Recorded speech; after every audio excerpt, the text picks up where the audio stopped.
Define those travels. A little bit of a different introduction this time, everybody. Welcome, Arvanauts. Welcome to a Friday stream.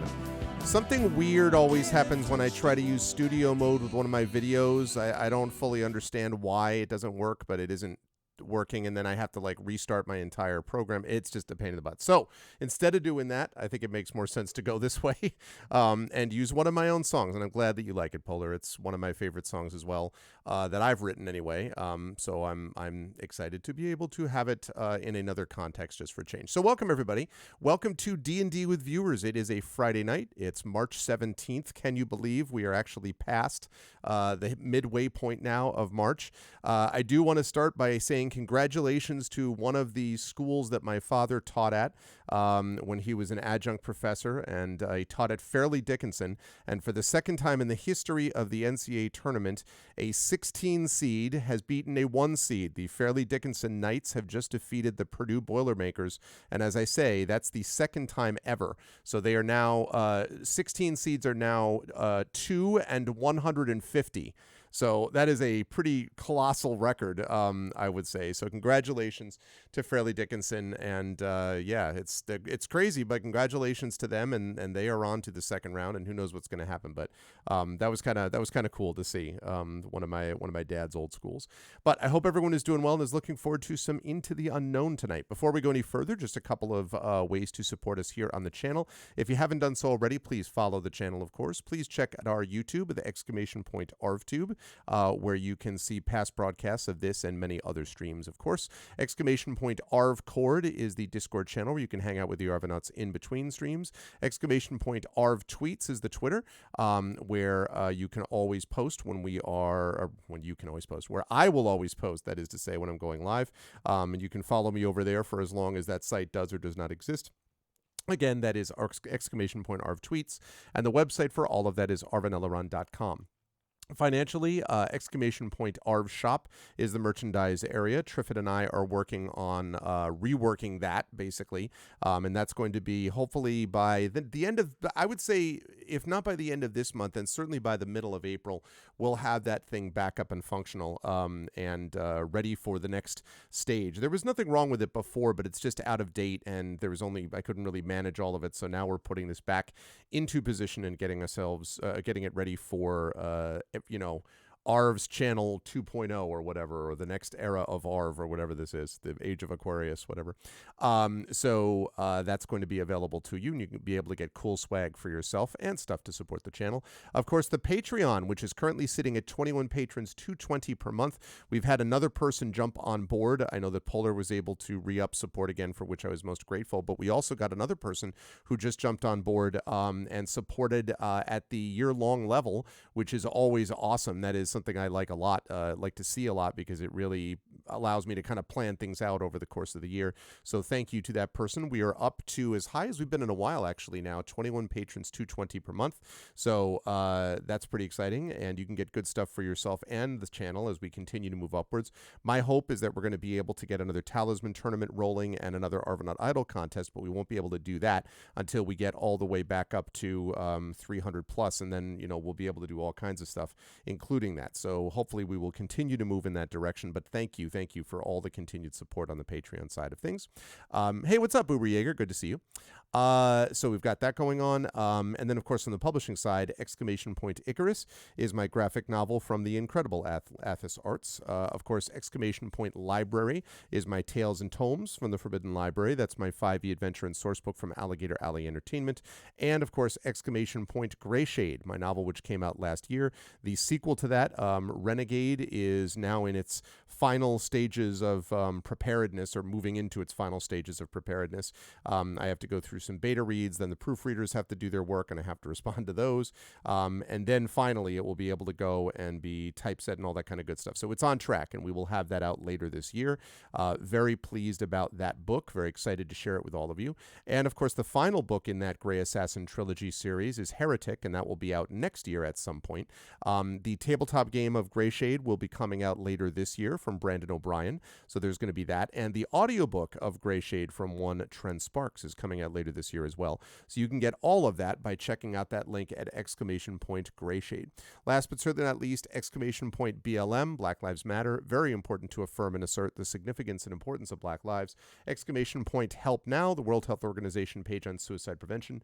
Important to reach out to others when you need help and to reach out to others when they need help as well. And Ukraine, Ukraine, to help the fine people of Ukraine as they fight back against an illegal and illegitimate war with bravery and courage, and send a message that we will do this for other folks who go through some similar situations like this in the future. So, quick note on scheduling. Tonight we've got D&D with viewers Into the Unknown. Tomorrow night, starting at 8 p.m. Eastern, please note a slightly later start time. In fact, I'm going to make a quick note to myself, adjust calendar. Actually, you know what? No, I'm not even going to do that. I'm just going to do it right now because I want to make sure that it's listed at 8 o'clock, not at 7:30 p.m. Eastern, because I am going to be out until a little bit later, so I wanted to make sure that I had that set to go. And we were going to be continuing with Eberron, Oracle of War, Season 3, Parliament of Gears. I have just submitted that. Okay, it is at 8 o'clock. Good. Well done, me. I already took care of that. I'm glad to see that I remembered that. So I have submitted that for the New Jersey Web Fest, an excerpt of it that I've put together. So we'll see if that goes anywhere. Speculate is already an early selection for that New Jersey Web Fest, so I'm hoping we're going to get some other, some possible play with these other things as well. So we'll see. That is, as I say, going to be, so Eberron Oracle of War is at 8 p.m. tomorrow. Then we're off Sunday, Monday, and then on Tuesday we will be back with a fairly big day, actually, starting with GOG Comms Twitch channel. I'll be doing Pen and Pixels and Chained Echoes. That'll be from 1 until 4 p.m. Eastern. And then starting at 5 p.m. Eastern, I'll be over with Shire Adventures. Hopefully now we will have everybody together and ready to go for that. Everyone will be back and not sick, and work schedules will not conflict and all that. So that'll be happening on Tuesday with Shire Adventures. And then we have the Our Vocalists coming at you. Tomorrow, Tuesday night, is not going to have KP. KP is going to be away. He's in the midst of a big move, a very big, 1,000-mile plus move. So understandably, there's a lot going on there. So he'll be back with us in April. So that means Tuesday night, we will have Rem Alternus with us. We will have Zach Clay with us as we continue with more of Citizen Sleeper. So that'll be Tuesday night with Our Vocalists. And then we're off Wednesday, Thursday, and then Friday we are back with, I believe, Valoward, Court of Blades Valoward, which we couldn't do on Friday because I was not feeling well. And so we are now going to be back in the saddle as of next Friday. And then a week from this coming Saturday, hopefully we will have some Expedition from the Mysterious Peaks as well. So that's what we've got going on with that. Last thing I want to remind everybody of, if you have not done so already, please make sure to check out, actually I can't do it now because I have it on studio mode, but please make sure, if you haven't done so already, to check out the Klein, Klein, for the D&D kickoff event. Really important that we get as many people as we can to get tickets for this. If you are in the area, obviously would love to see you folks in person, but if you are not going to be in the area, you can still, for $5, get tickets to this live D&D kickoff event with 4 players: CSC Cooney, Carlos Hernandez, Darkside Rob, our good friend Robert Austin James, and Zach Clay, joining a high school student on stage. That's going to be happening on Thursday, May 25th at 6 p.m. Eastern, and it will be live streamed as well, and those tickets are also $5. So please, please, please, if you haven't done so already, consider getting those tickets now as soon as you can, because we want to make sure that we continue to have a very good and strong early ticket sales thing. I know it's a couple of months away still, but any support that people can give in that regard would be very much appreciated, as that is the kickoff event for ARFCon, which has raised almost $30,000 over the last 8 years or so that it's been running.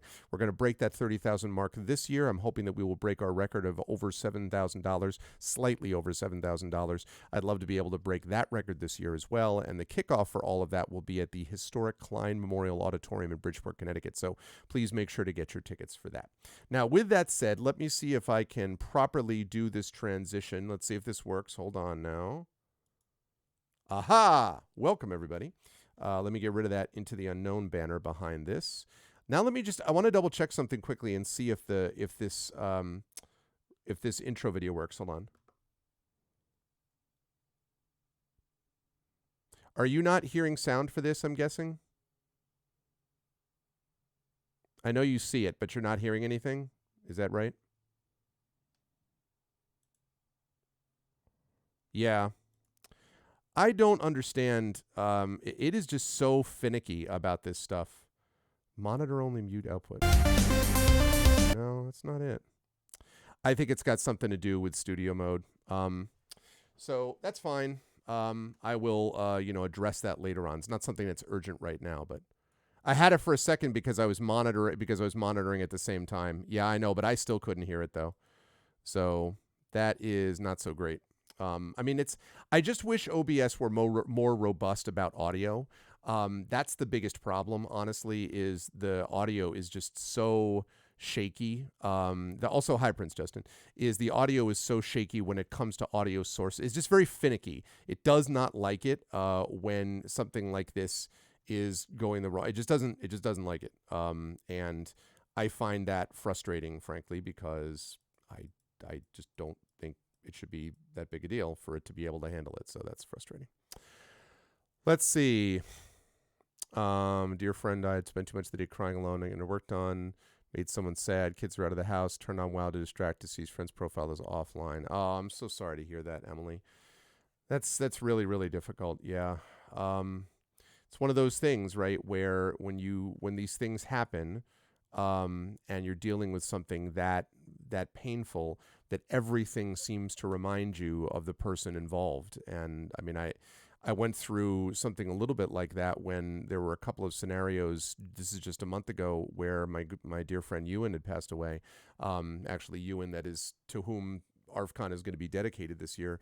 And there were just so many occasions where I just saw that, where I just saw something of him that was just around or something that reminded me of it. And that's just awful. So I'm so sorry, Emily, to hear that. And I hope that, we can have, with friends here, hopefully we'll be able to forget some of those things. That would be nice. So I'm really sorry to hear that. And we're here, folks, with day D&D of day 5 of D&D with viewers. This is Into the Unknown. Let me make sure that I do have some audio coming through on this one. Okay, people should be able to hear that, yes? Can you hear Willow in the Light, everybody? Well, you don't know what the song is, but can you hear that music?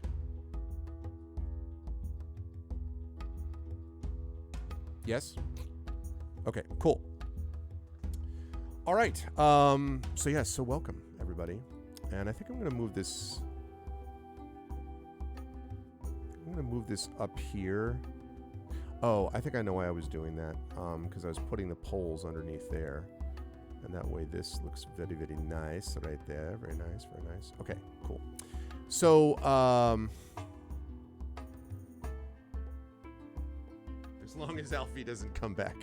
Yeah, we're going to see about Alfie, because this has been quite something for this. So, oh, and also one last note, happy St. Patrick's Day. My daughter and I, as you can see, I am wearing my Irish Rules football jersey. And I'm also wearing it's very dark green, but I'm wearing my dark green hat today on stream. My daughter and I, during our usual Friday together, ended up going somewhere and getting corned beef, and what else did we get? Well, corned beef, and the potato part doesn't count because it's French fries, so I don't think it really is the same thing. But anyway, it was a very Irish-style meal, so that was very cool. And then we came back, and then we ended up watching the latest 2 episodes of The Mandalorian. That latest episode of The Mandalorian, whoa, that is Mandor-Elorian, if you know what I'm saying. That was a little rough. So we watched that, and then we played some Super Mario Odyssey, which this was planned on being not a running all over the place day, because tomorrow we're going to be out quite a bit, so we wanted to not do that today. So happy St. Patrick's Day to everyone. And I hope that I wish you all the luck of the Irish, and that's, the positive luck of the Irish. So hello and happy St. Patrick's Day to all those who celebrate, to whom that would be of relevant course. So, but tonight we've got some D&D with viewers. So, let's talk a little bit about what we've got here. Now, we've been through it with Into the Unknown, actually. We have done quite a bit in this game, actually, to this point. We are adventurers who have gradually made our way up the ranks. We went and have cleared out a mine. They called it a mine. We dealt with a spider, and then we were sent out to deal with our good friend Bolvar, who basically is kind of like a Murloc, is from what I can describe. He's one of the Finn folk. And so we joined Bolvar, and Bolvar talked about how his people had been under attack by the lizard folk. We went and found this cave where the lizard folk had supposedly been causing some problems. We went down there. We found there was some kind of idol of some kind. What's up, Drew? Welcome, welcome. Of some kind of idol of some kind. We ended up taking that out of the way. We're like, okay, we need to commandeer this bad boy. So we ended up doing that. And then we ended up once we went to that cave, we left the cave. We ended up going to a forest temple. Basically, we cleared out the temple. That was kind of our longest section so far. We found these 4 parts of a lizard man statue, put together the lizard folk statue that allowed us to get through this force field into the center of this island, where we met this one bad guy, defeated the one bad guy, and found out more details about what we had, which is this note from the mysterious Erinar. And what we were told after we went back to talk to our good friend Bolvar the Finfolk was that he had heard of this Erinar, who had been expelled from the Mages College for practicing dark arts and far beyond the bounds of necromancy, and that he was holed up in Stormview Manor just north of here, orchestrating this entire chain of events. However, the chat in its infinite wisdom decided they did not want to go do that immediately, because although they are level 4, they wanted to build up a little more in terms of equipment and resources and things like that before dealing with him, and so decided to do a side quest first. And so the side quest that the party chat decided to do was to go to the Forest Glade of Athena, because we have been summoned, of course, by the Great Ranger Gadret to travel to his cottage for a very special quest regarding an abandoned shrine to the goddess Athena. And so chat decided to do that. Now, the one thing we are missing right here, chat, is that we have a level 4 halfling bard, Chaotic Good. We have a lot of skills now. Our background is an entertainer. We have skill proficiencies in acrobatics, investigation, actually twice proficiency in that. Perception, again, twice proficiency in that. Performance and persuasion. We have tool proficiencies in disguise kit and a musical instrument, shamisen. We are a College of Lore bard, so we have cutting words, which affects other creatures' roll when they make them, using one of our inspiration bardic dice. We have a Song of Rest, which gives us an extra 1d6 hit points when we're resting during the short rest, and we're lucky, so on a 1, we can re-roll because of our halfling luck. And then we have, of course, our spells. We have cantrips, Dancing Lights, Prestidigitation, and Vicious Mockery. At first level, we have Charm Person, Healing Word, Tasha's Hideous Laughter, and Thunder Wave. 1, 2, 3, 4, and we have got 3, 4, 2, 3, 4. Yep. And then at second level, we have 2 second level spells: Hold Person and Shatter. But we were supposed to pick an additional spell. Now, to speed things up, and because there are some spells which are not going to be appropriate for these circumstances, I took the liberty at narrowing down the options that chat has, and this is going to be the poll that we need to vote on in terms of what spell we should actually have. So what spell should we choose? This is, again, a second level spell. And here are the options, chat, as I understand them, that I think might make sense. We have the first choice of blindness and deafness. Very simple. This spell basically says that you cast the spell, and I believe it's against someone that you can see. Let me double check. Yes, that you can see within range of 30 feet. So it has to be 30 feet away to make a Constitution saving throw. And if it fails, the target is either blinded or deafened, our choice, for the duration. It's 1 minute. At the end of each of its turns, the target can make a Constitution saving throw. Quite useful, I would say. So blindness and deafness is one option. Second option is the Cloud of Daggers.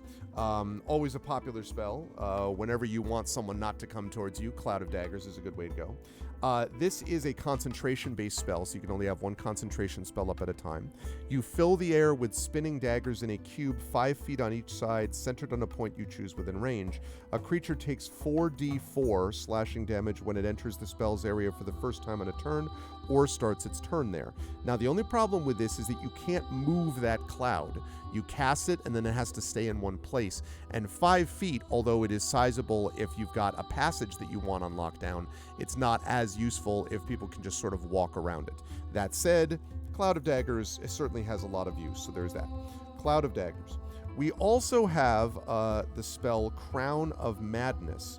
And Crown of Madness is a spell that allows you to control others temporarily. Crown of Madness. So, one humanoid of your choice that you can see within range must succeed on a wisdom saving throw, or become charmed by you for the duration. When the target is charmed in this way, a twisted crown of jagged iron appears in its head, and a madness glows in its eyes. The charmed target must use its action before moving on each of its turns to make a melee attack against a creature other than itself that you mentally choose. The target can act normally on its turn if you choose no creature, or if none are within its reach. And on subsequent turns, you have to use your action to maintain control over the target. Also, the target can make a wisdom saving throw at the end of each of its turns. So that wisdom saving throw means that it's got some limitations, but quite obviously, it's also a spell which could have some serious use. So we've got Crown of Madness as well. And then, let's see, that one doesn't work, that doesn't work, that doesn't work. Okay, we've already got Hold Person, so that doesn't work. Yes. Then we have Invisibility. I think you all know what that's all about. Invisibility, which allows you to be invisible, but it does not allow you to attack another creature, because if you do, the spell ends. This is not improved invisibility, but still, invisibility could certainly be useful. We've got Knock, that will open most magically locked doors, chests, and things of that nature, so there's that. And then let's see, the last two, actually. Phantasmal Force. And there are more options in this, but I narrowed it down to this because otherwise it would have taken... There's just way too many options otherwise. Phantasmal Force basically crafts an illusion that takes root in the mind of a creature that you can see within range. Target must make an intelligence saving throw, and on a failed save, you create a phantasmal object, creature, or other visible phenomenon of your choice no larger than a 10-foot cube that is perceivable only to the target for the duration. Has no effect on undead or constructs, but it includes sound, temperature, and other stimuli also evident only to the creature.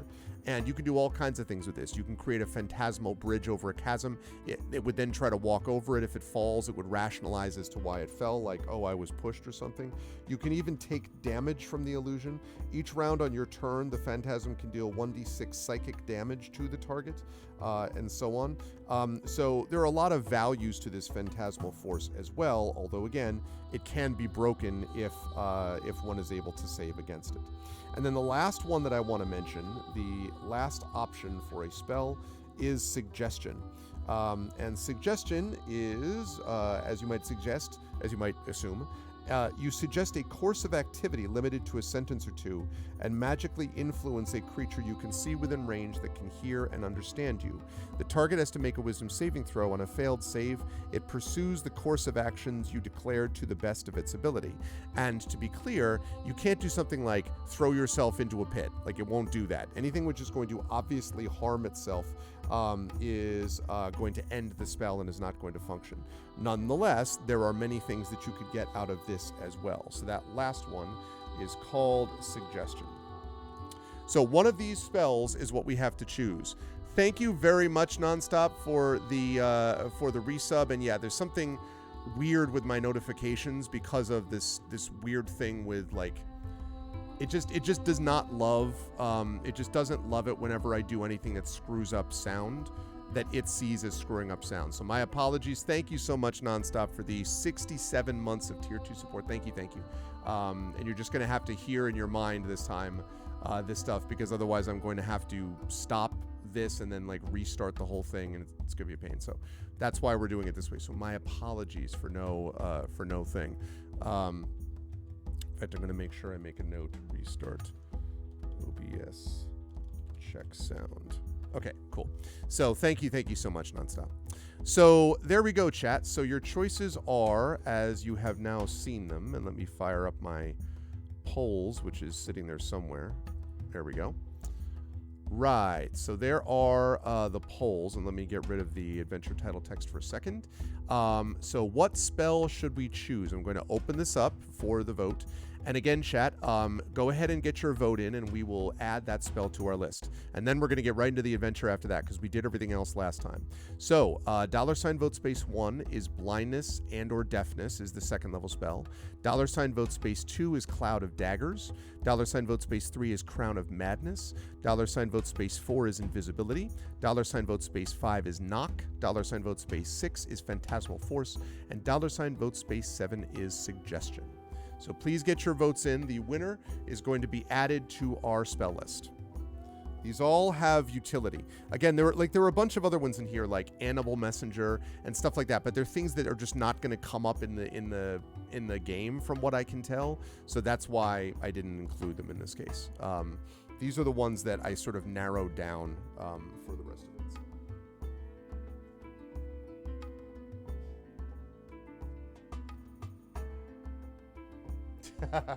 That's only because Pickpocket isn't available. I wish that there were a way to cross over these things, you know, where like you cross the streams, so to speak. That's true. Well, you know, I don't know what it says about me one way or the other, but I'm having this, which is a Starbucks, available at Starbucks thing.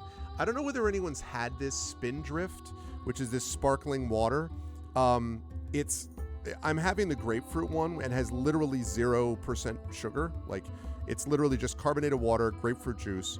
There's orange juice and lemon juice. Now it says no added sugar, but it doesn't. I don't think there's 3 grams total of sugar, so it's not very much sugar in this. I really it's kind of refreshing, and I sort of like it. It's very much not super sweet at all, but I kind of like it, I have to say.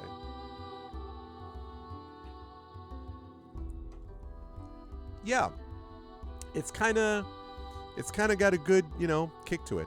But I know some people would just be like, grapefruit juice, blah, blah, blah. Grapefruit juice can be strong.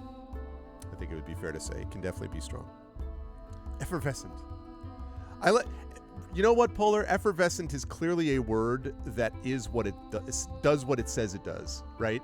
Like, if you're like, this is effervescent, you're like, you immediately know what it means. You're just like, yes, indeed, I can see.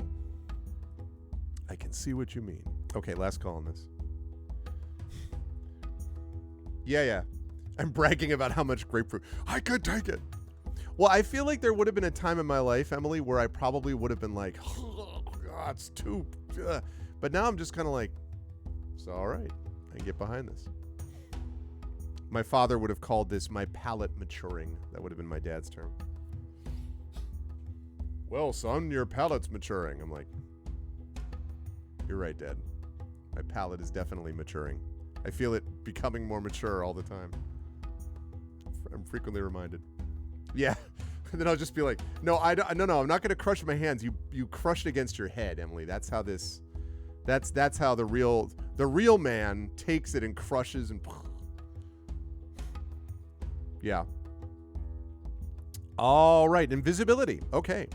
So we've got hold person, we've got shatter, and we've got invisibility. Let's not, by the way, become invisible and then shatter something unless we really want to end, that end of thing would be something else. All right. And then we've got 4 out of 4 first spell slots, 3 out of 3 second spell slots. And so we're ready to go. All right. Let's do it, chat. We are ready to go. Excuse me. Let me clear this out. And let's put that on top and get rid of the polls.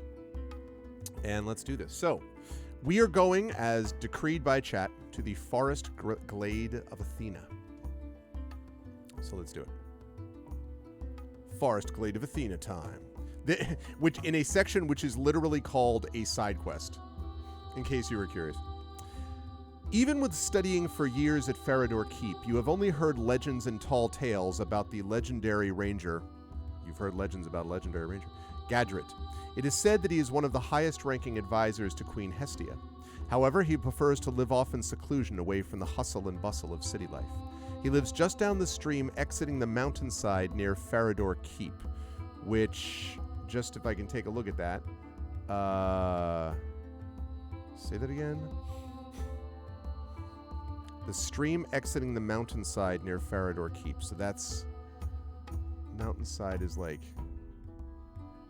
That looks like maybe here would be my guess. Because it near... or it could be here, the mountainside. That might be it too, where we'd find our guy. We were down here, in case you're curious. This is where we did a lot of our stuff. Starland Bay, and we kind of wandered around here.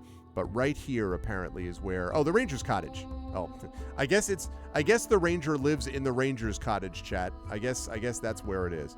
Okay, so that's right here. Ranger's Cottage right here. So that's where we are on the map. Yeah, can we really trust that, you know? He lives just on the stream exiting the mountainside near Farador Keep. The journey is a short one filled with nostalgic memories of your schooling. How have you never run into his cottage, even by accident?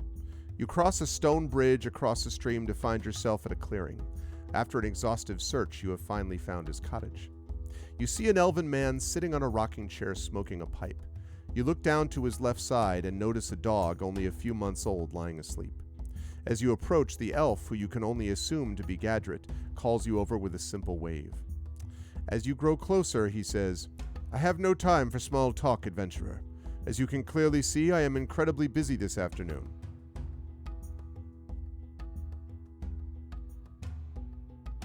Smoking a pipe? Okay. I have discovered an ancient grove to my goddess of preference, Athena. Tales from the keep say a holy relic still resides within this forgotten grotto. You must go retrieve it. Atlas and I have some training to do. I have scouted the area, and it seems easy enough for you to handle. Gadret then goes on to explain the layout of the grove. As he finishes, his pup, Atlas, perks up and jumps up at you. "Down, boy! Down! We worked on this!" exclaims Gadret. He continues, "Better get going. Don't want the pup too charged up before his afternoon training." As he finishes, he pulls out a small play ball. You can only assume that today's lesson involves the game of fetch. Okay, quick note. We're supposed to be saving the world from the evil wizard Aranar, and we're going on a fetch quest for this dude who's currently actually playing fetch with his dog. I think there's a little bit of a... We're not quite connected here, I think. Anyway, proceed to Area 1. Okay. Oh, and I even have a picture of this dude. Okay, hold on a second. I have a picture of this guy. This guy. All right, I have a picture of this dude. 1 second.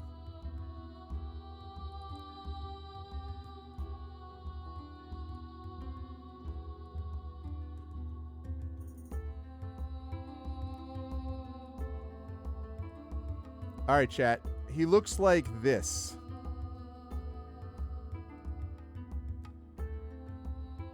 I mean, you know, all very pleasant and all that, but like, I got things to do, man. If we could give a dog more time having fun with its owner, then it's worth it. He looks super busy. He does, right? Like that looks like a guy who's deeply concerned about the state of the world. All right. I mean, listen, who am I? Who am I to make any claims about these things?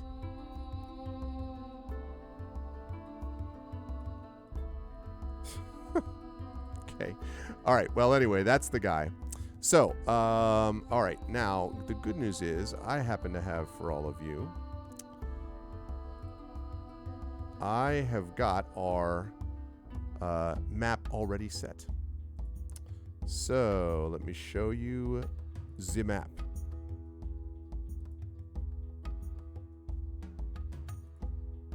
There we go.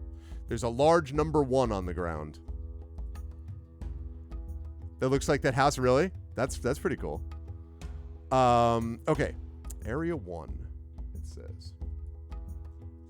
Right. Okay. A twisting path through the woods brings you to your destination, the forest glade of Athena. Travelers come here to worship Athena in a waypoint between mortals and gods. You're now entering the glade by the heirlooms placed all around the path. Wood carvings of owls, spears, and helmets line the path leading farther into the grove, and you have arrived at the glade. Be vigilant. Spirits are often uneasy and aggressive. Well, yeah, because they have a freaking guy taking care of him is too busy because they got to play fetch with his dog. They're just like, we are not. Okay.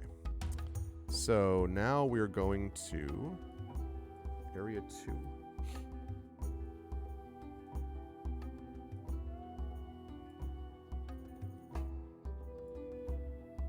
Aha!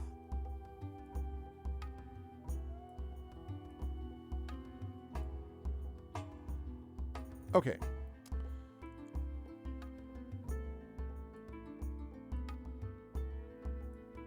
There we are.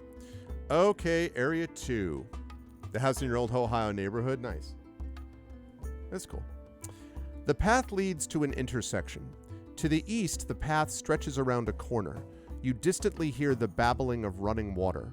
To the north, the pathway continues deeper into the glade. Okay, very simple, chat. Actually not our first vote. Our first vote was picking our spell. So, let's throw our poll back up there. And very simple. $ vote space 1 means that we go east. $ vote space 2 means we go north. Again, to the east, the path stretches around a corner. You distantly hear the babbling of running water. And to the north, the pathway continues deeper into the glade. So $ vote space 1 means that we go east towards around the corner and towards the babbling water, maybe, I guess. And to the north, we continue deeper into the glade. That's $ vote space 2.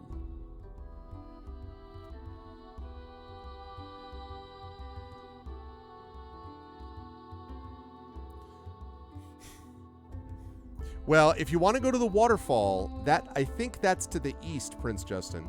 Because it says, to the east, the path stretches around a corner. You distantly hear the babbling of running water. So if you want to go to the waterfall, I think that's east, and that would be $ vote space 1. If you want to go north deeper into the glade, that's $ vote space 2. So just keep that in mind. If you want to go towards the water, I'm thinking that's to the east. That would be okay. That would just be $ change vote space. You have to just do change vote. $ change vote space, and then the one that you want instead. There you go. Perfect.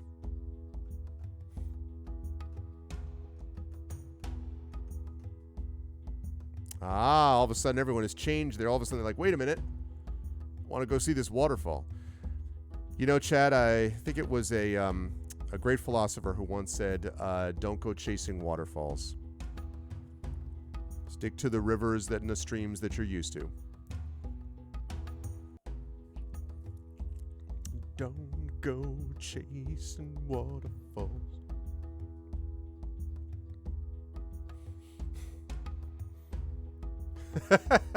That is not a philosopher who said you ever follow. Fair enough. Fair enough. That's funny. Okay. Last call. Going once. Going twice. And... sold. All right. So, east it is. All right.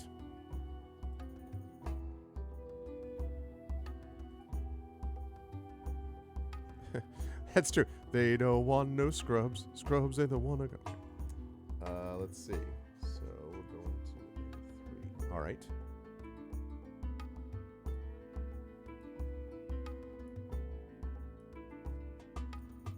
Aha! I think I found it. Ooh, we have found it. Well, you were right about the water. Can I get rid of that? Okay, good.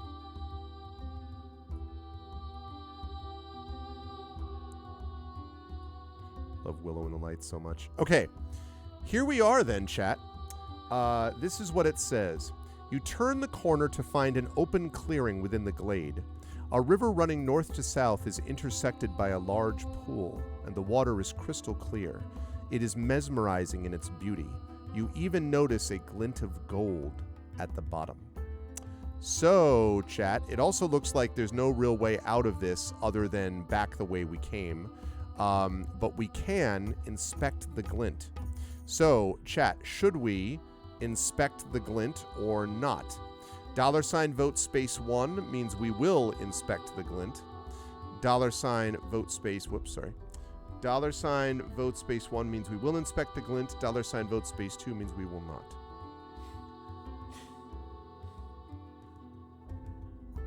Hey, what's up, Rudnell? Yes, yes.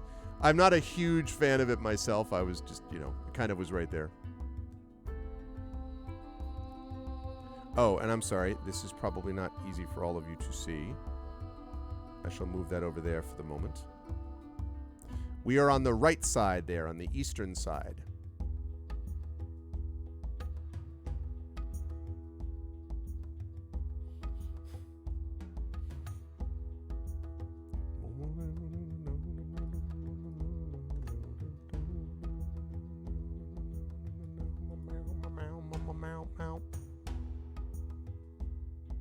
All right, I'm going to last call this. Going once for inspecting the glint. Going twice. All right, we're going to inspect the glint. You move closer to the pool to inspect the glint of gold you were sure you saw. Now, a few feet from the edge, you indeed see a gold ring lying at the bottom of the pool. The pool seems to be only 4 feet deep. As you edge closer, you hear a hum. No, not a hum, a tune. Uh-oh. I don't like the sound of that. A song is echoing throughout the glade. Interesting. Okay, so what we are facing here, chat, is... I will tell you in a moment.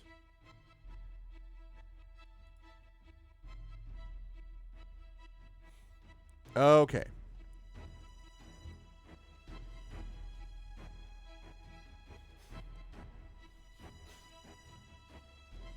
All right. We hear the song and we are drawn in some way inexorably towards this song, chat. We don't know what exactly, but something is doing this. Exactly. What did we learn from Smeagol? So what we need here is, first of all, we need someone to roll dice. Hopefully people have some dice with us. Now for this one, you do need a D20. We do also have a rolling mechanism as a part of ArvBot. But otherwise, if people have a 20-sided die that they are willing to roll on behalf of chat, or a set of dice actually, we need to roll. And we are actually going to need to make a save first. And then we'll be rolling initiative.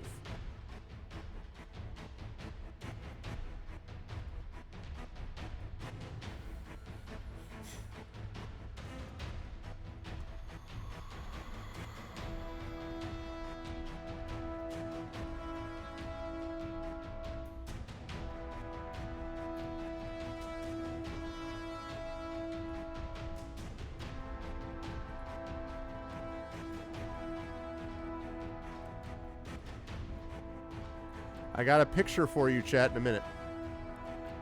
All right, Drew. You're up then. The time has come.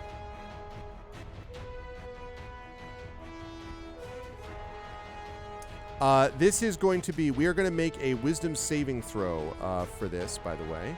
I believe it is a wisdom saving throw. Let me confirm that that is the case. That is indeed a wisdom saving throw. So right now, we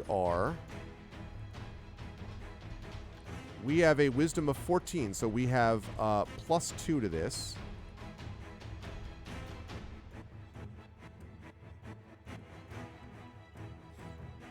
Nat 1, that's okay, because we have halfling luck.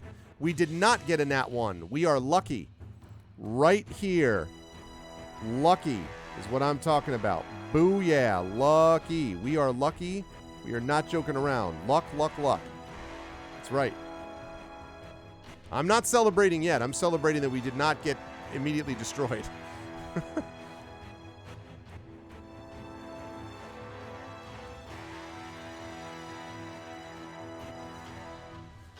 Let's try that roll again. Ah, that's much better. Yes, so we managed to shake clear of this thing, which is fortunate, because what we find ourselves facing is this. I'm going to show you a picture in just a moment.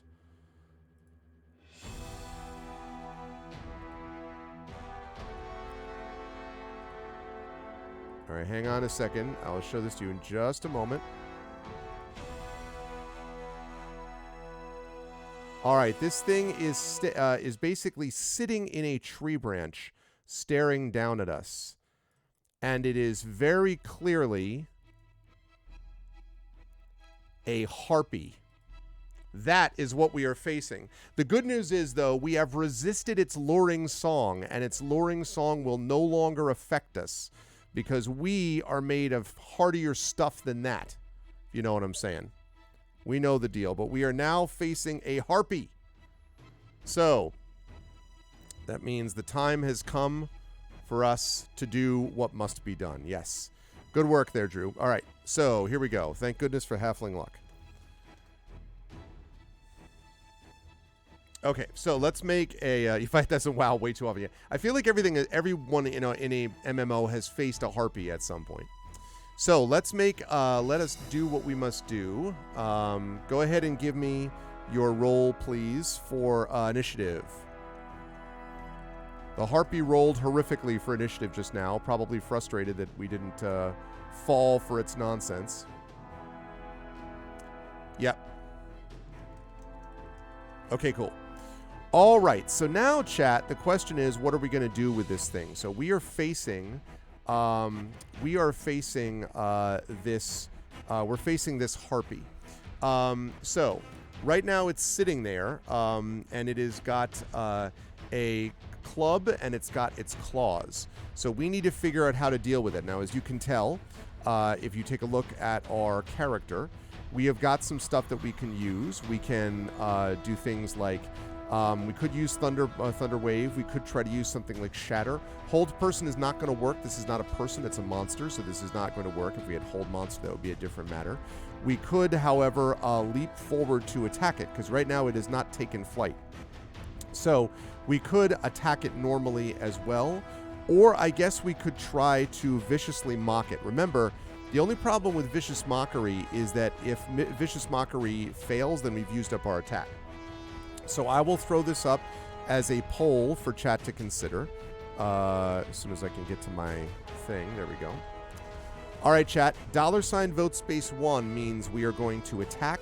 $vote space 2 means we are going to attempt to viciously mock it. So those are the two choices. Attack is $vote space 1. Viciously mock is $vote space 2. None of the other stuff that we have really is going to be apply here. So... Hi, Triffid.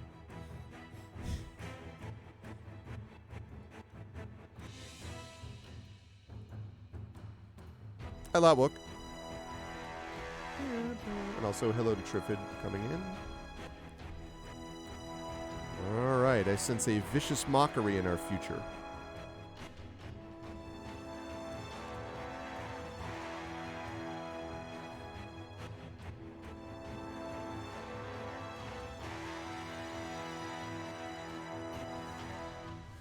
All right, I'm going to last call. $vote space 1 is attack. $vote space 2 is viciously mock.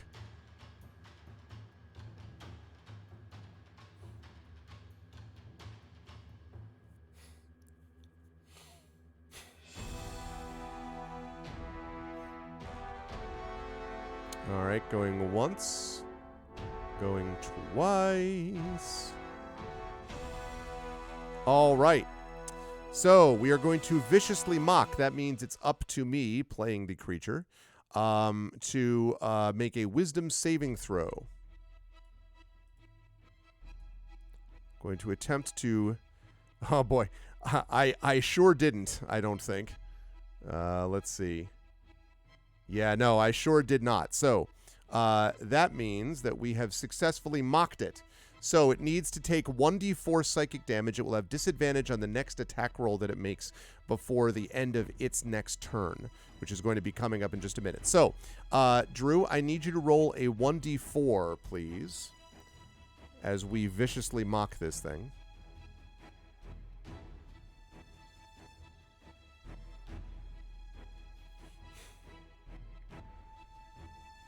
See how much damage we do to this thing. 4. Very nice. That's what I like to see. Okay. So. Okay.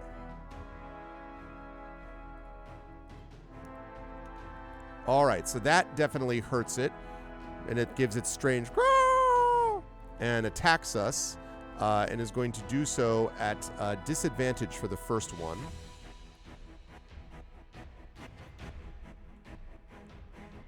First, it's going to try to attack, let's see, one with its claws.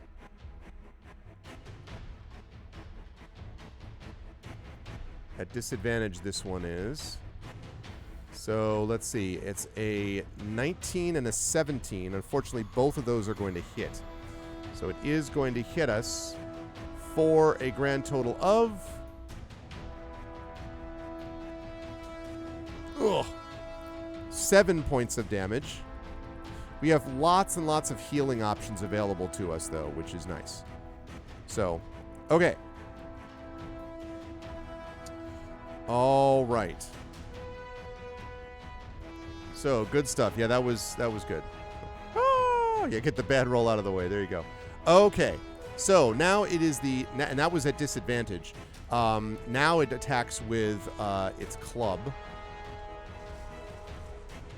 But that is going to miss, I believe, with an 11. Yeah, that's going to miss. So we dance out of the way. Okay.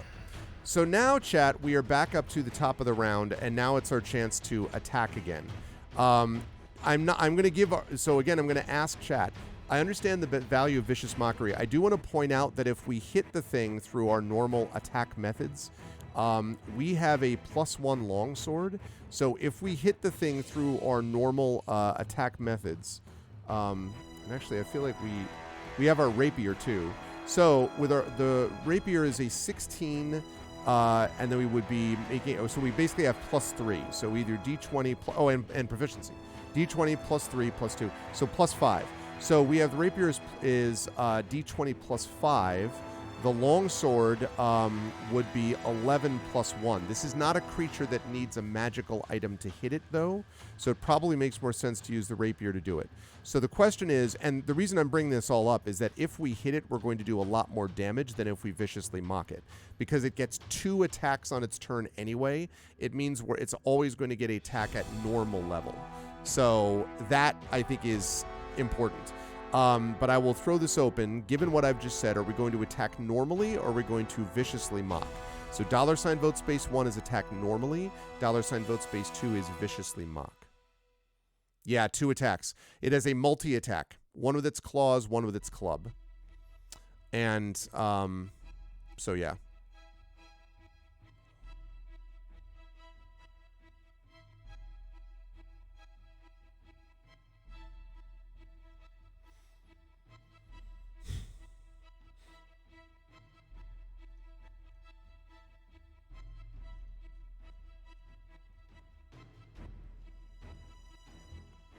Man, the biggest issue with this thing is its song, honestly.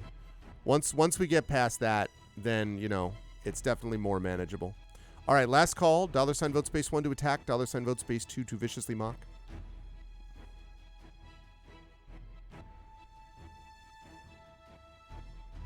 But as I say, we're okay on the healing side of things because we have a Scroll of Cure Wounds, we have a Potion of Greater Healing, and we also have our ability to do Song of Rest if we need to during a short rest. So I don't think we're in a terrible spot here.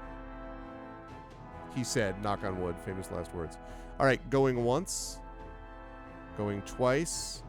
All right, an attack it is. Okay, so Drew, if you would please, D20, and it's going to be +5.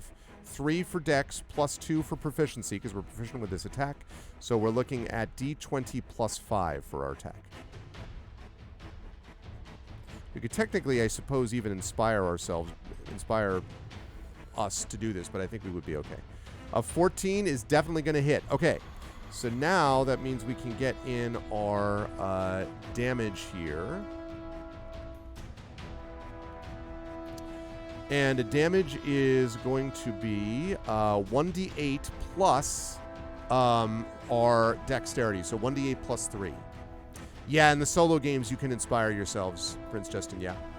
So 1d8 plus 3 damage is what we're looking to do here, Drew.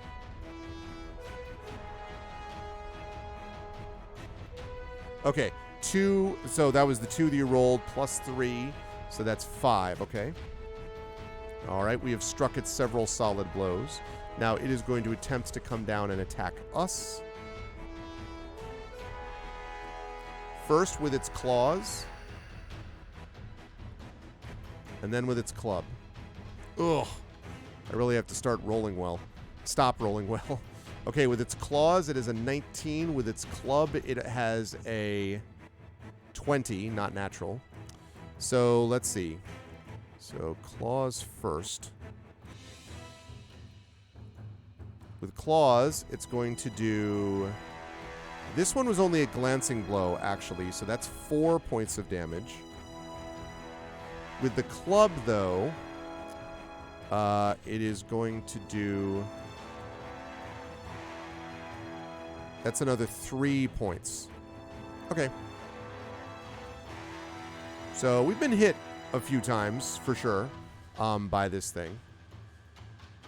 Yeah, that makes sense. All right, chat. Unless people have an objection, I'm going to continue under the assumption that we are attacking. If you want to stop attacking and do something else, let me know in chat. But otherwise, to speed things up, I'm going to assume that we're continuing with the attack because that seems to make the most sense. So with that in mind, Drew, I'm going to have you roll again. D20 plus 5, please.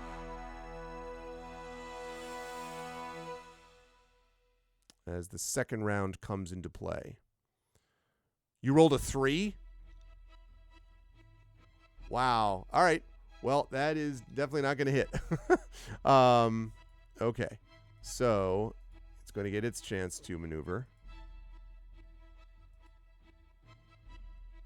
They can't all be winners. Well, fortunately, it got in, so 2 attacks, or I should say 1 attack with its claws and 1 attack with its club.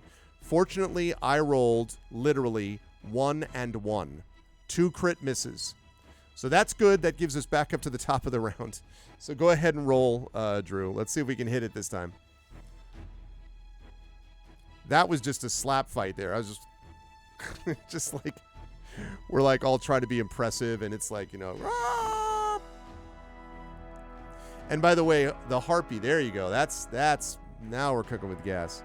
The harpy is not sound impressive once its luring song is gone, or at least that's how I imagine it. All right, so a 24 total. Okay, let's roll damage. That is absolutely a hit.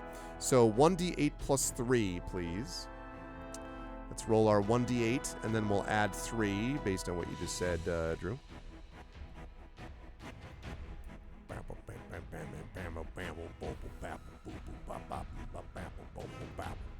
Nice. Okay. Now we are cooking with gas. That was a solid blow. This thing is starting to look messed up. It's got some feathers falling off its wings. It's kind of like, ah. It is not pleased with its current situation that it finds. Okay. That may explain why it hit with its claws. Hit with its claws, missed with the club. So, let's see.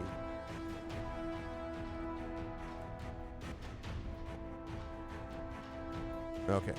That is another 5 points of damage. Starting to move into... We're going to have to use something after this fight, I think, chat, because we've taken it on the chin because of these double attacks. All right, Drew, you were up next. We have, however, hit it for a fair bit of damage. It's starting to look pretty messed up. So let's do that D20 plus 5 again.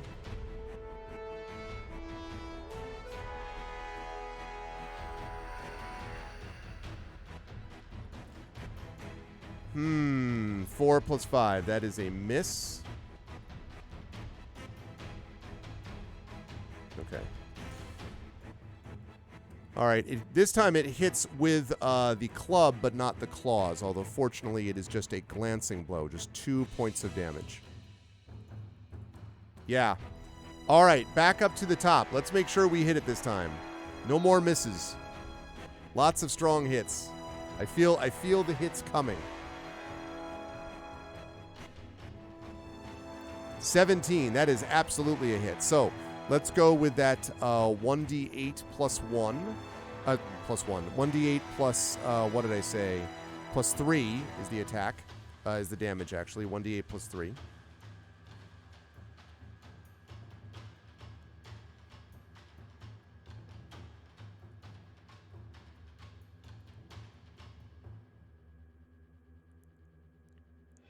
We got one point. All right, we may be in a situation where we may have to heal here, chat, depending on what it does on this next attack. So we may have to heal. I mean, we have heard it quite a bit, but okay, well, it's not going to hit with that. That is a 7 for the claws, and that is a 5 for the club. So okay, so far so good. Back up to the top of the round. We're not in having to heal yet mode, but soon if we get hit again. All right, one more, another roll here again, Drew. Please, if you would. Drew the Damager, let's live up to the name. D20 plus 5. Let's make this happen. That is okay. That'll be enough. This thing does not have a great AC. That's 13, and that's enough to hit it. So now 1d8 plus 3 for the damage. This time, let's strike this thing a solid blow.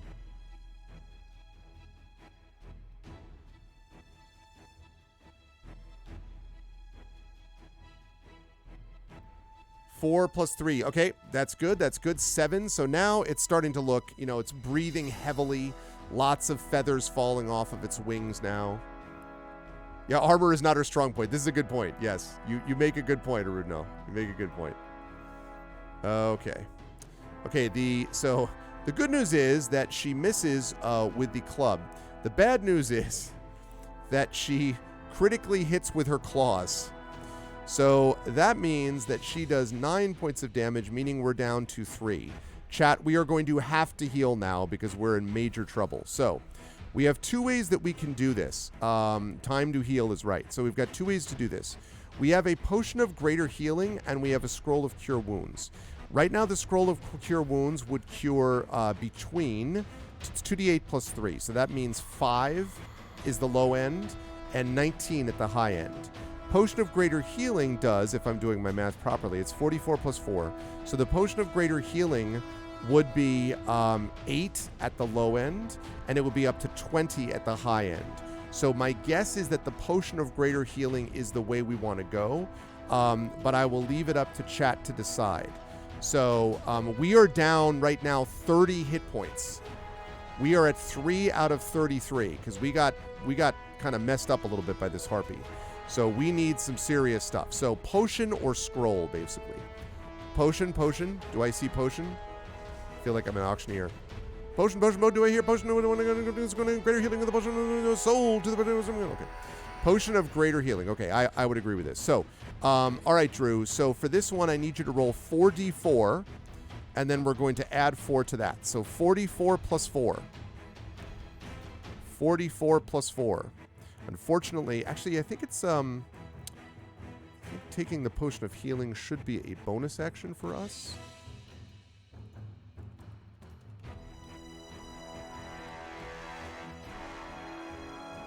Yeah, bonus action. 2, 1, 4, and 4. Very, very nice. So that's 7. So that is 8, 9, 11, plus 4. 15. Much better. Okay, so that puts us back up to 18. And now we can actually attack this thing.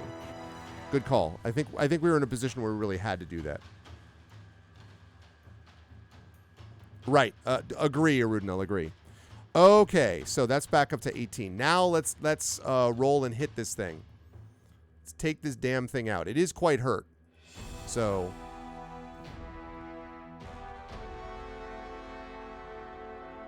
Man, the harpy. Nat 20, let's go! That is what I'm talking about. That means 11. We just strike it through the throat. Don't go chasing waterfall. And the creature expires. Hell yeah. That is the time for that. Okay. So let me get rid of that. Hang on one second. Let me remove that. And let me switch up the music and return us out of combat once again. All right, good stuff. Actually, let's get a little bit of forest music going on here.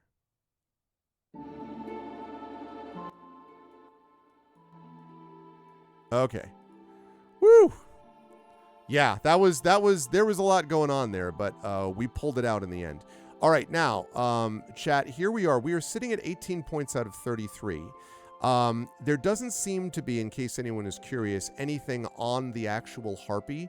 It is obviously naked, so, but you cannot see anything of that. However, it is the case that you have had, when we move back to the golden ring at the bottom of the pool, we can retrieve the ring easily. So we now have a golden ring. So I'm going to mark that down. And actually, we have our Gloves of Savagery, which means that we now crit on a 19 or a 20. I don't think we had a 19, but... All right, we have a golden ring. So, good stuff. So, the question is, chat, we do have Healing Word, so we could cast Healing Word. Right now, we have 18 out of 33 points. We could take a short rest, but again, we just got here, and if we take a short rest, that is going to obviously position ourselves in a problem. So, basically, do we want to Healing Word would be my question. We have plenty of first spell slots. We've just started, so do we want to Healing Word or not? Let me throw a quick poll up for that. $vote space 1 means we're going to Healing Word. $vote space 2 means we will not Healing Word. So $vote space 1, Healing Word. $vote space 2, not Healing Word. And I'm thinking about this just because of the fact that it's... I mean, we do get a little messed up there.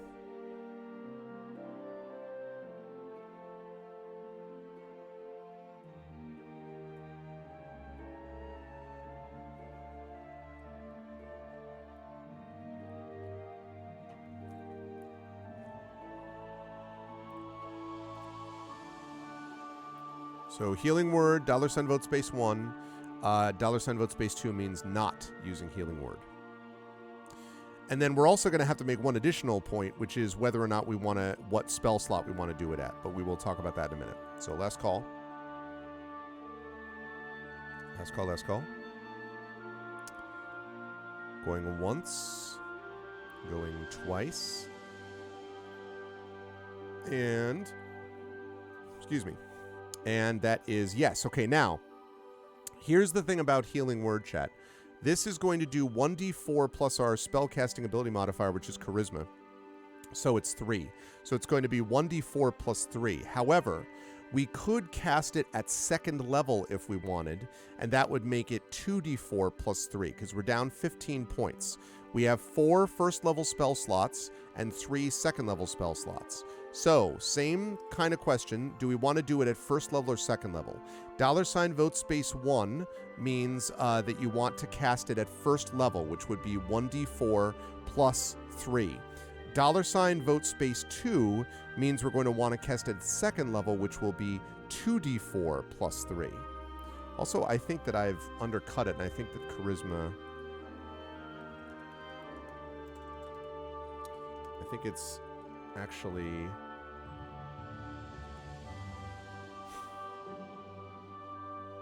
Yeah, it's plus 4. That's what I thought. This is not 3. It is 4. So $vote space 1 means we cast it at first level, which would be 1d4 plus 4 in healing. If you do $vote space 2, that means we'll cast it at second level, and that would be 2d4 plus 4. We're down 15 points, but obviously we also want to not, just blow all our spells after one harpy fight. I mean, who knew? Who knew the harpy was the real risk? But we got a golden ring out of it, so hey. All right, so get your votes in now, chat. $vote space 1 to cast Healing Word at first level. $vote space 2 to cast Healing Word at second level.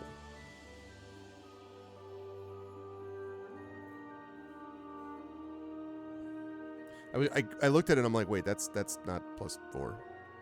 I rolled. I know what's going to happen. All right, going once. Going twice.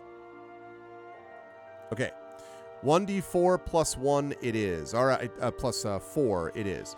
All right, Drew. 1d4, please, and let's find out what it's going to be, how many we're going to heal. We're going to use one of our first level spell slots. 4. Outstanding. 8 points of healing. Okay, so we're back up to 26. Okay, cool. All right. Now I think we feel better. Now we're in a better spot, and we got a golden ring. So, cool. All right. Now, that was that. So now, since we have done already, we've already explored down in this area, that means we have to go back to Area 2, and we have to head north, because that's the only option that remains to us. So let's do that. Aha! We have found a place called Area 4. Area 42. Okay. Deeper into the glade, you find yourself at another 3-way intersection. And you can actually see this, I hope, on stream, if I'm actually showing it properly. Yes, I am. All right, chat. So, real simple question here. We can either travel to the west, which is going to be $vote space 1, or we can head east, which will be $vote space 2. So go ahead and get your votes in. You can see for yourself what the map looks like. $vote space 1 is west, $vote space 2 is east. At the moment, we don't have anything particularly unusual about either direction. We do not have anything unusual about either direction. There's no like sound or anything like that. So $vote space 1 is west, $vote space 2 is east. Always go to the left.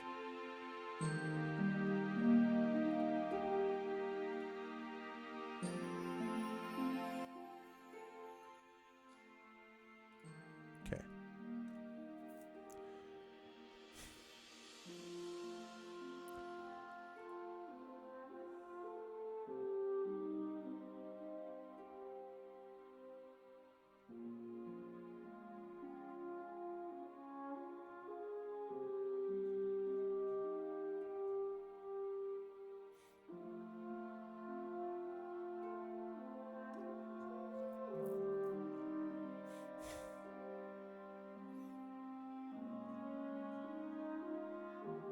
Hey, what's up, Osric? All right, we're tied up here. $vote space 1 is to the west. $vote space 2 is to the east. So we will need someone to break this tie.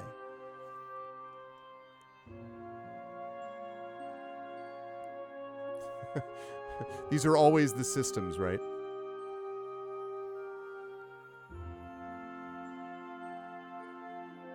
All right, we need someone to break this tie. $vote space 1 is to the west. I'm back here to break ties. $vote space 1 means you're going to the west. We're in Area 4 right now, Emily. $vote space 2 means you're going to the east. No real obvious sounds or anything from either direction that are obvious. I think I already said obvious twice. East, okay. Once. Going twice. All right. So we're going to go to the east.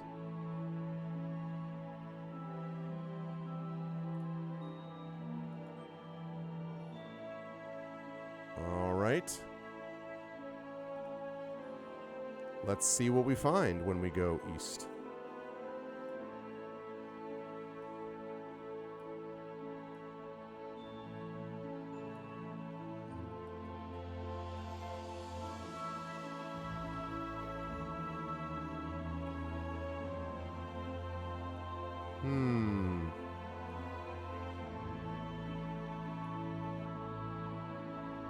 Aha! All right, we've exposed more of this area.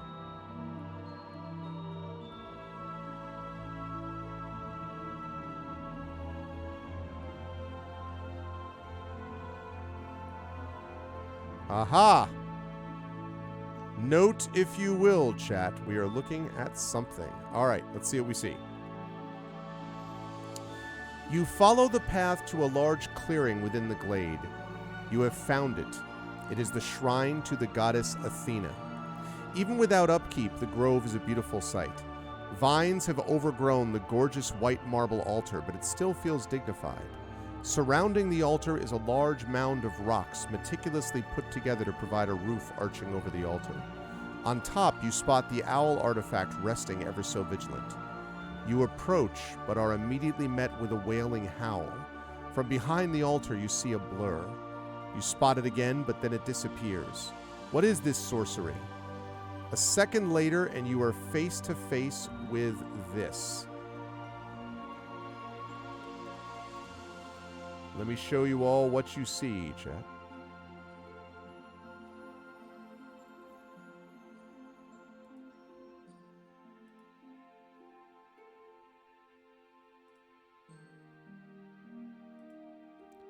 Bear with me for a second.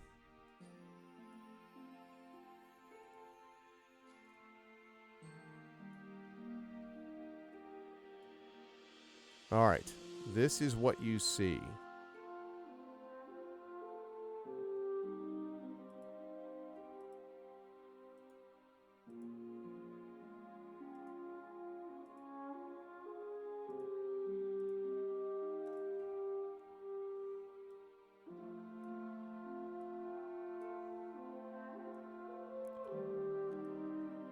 You see this.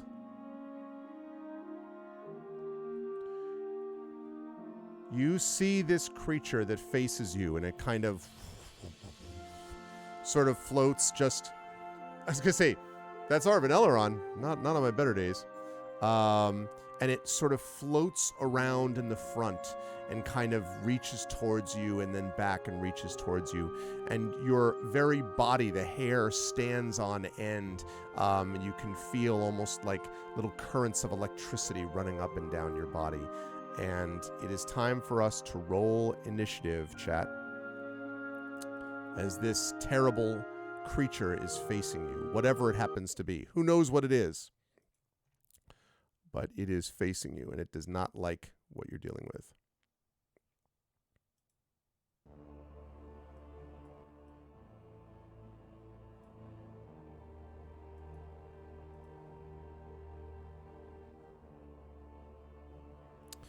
I can get a better... Let me try to get a better combat sound than this.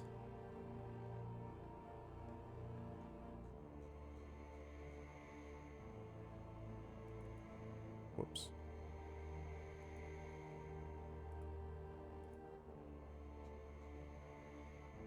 Yeah, let me see if I can get some better combat situation. Like, how's this look?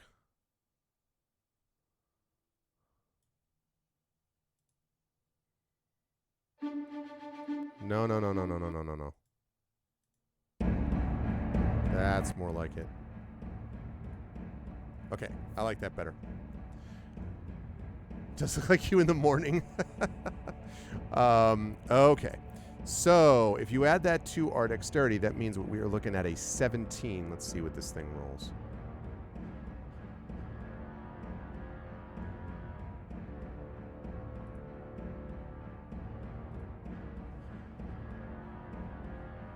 Okay.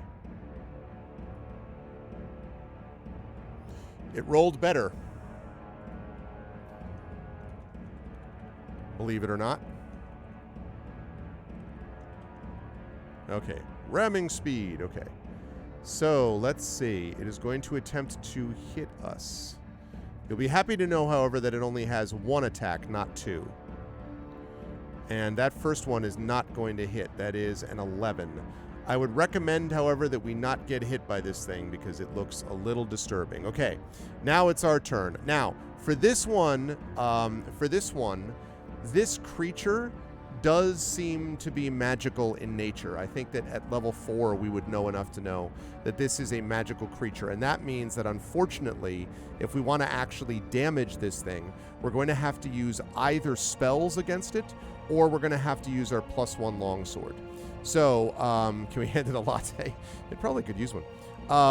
So with that said, chat, we are going to throw a poll up here to see which one thing that we want to do to it, because we can either attack with the longsword, or we could cast a spell. We could cast Vicious Mockery, but again, I mean, Vicious Mockery isn't a terrible call, but we're going to have to do something. It's not going to be affected by Charm Person. It, however, will be, I think, affected by, let me just see. Yeah, it would be affected by Thunderwave. So we could also cast, let me see if it would be affected by Tasha's Hideous Laughter. I think it probably would be.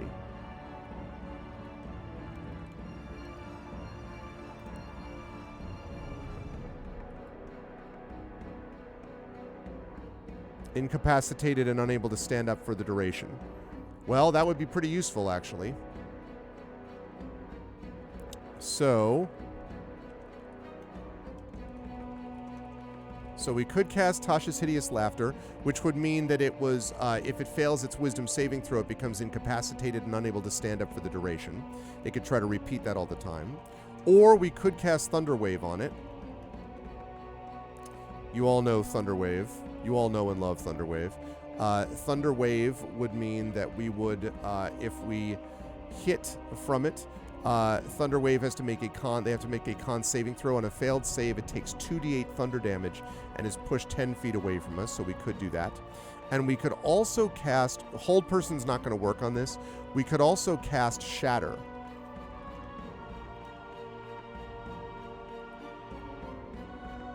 And anyone in a 10-foot radius sphere centered on the point has to make a con saving throw. A creature takes 3d8 damage on a failed save. So, Vicious Mockery is a cantrip. Hideous Laughter is level 1. Thunderwave is level 1. Shatter is... and Shatter is level 2. So let me open this up, chat. Pity love a good joke.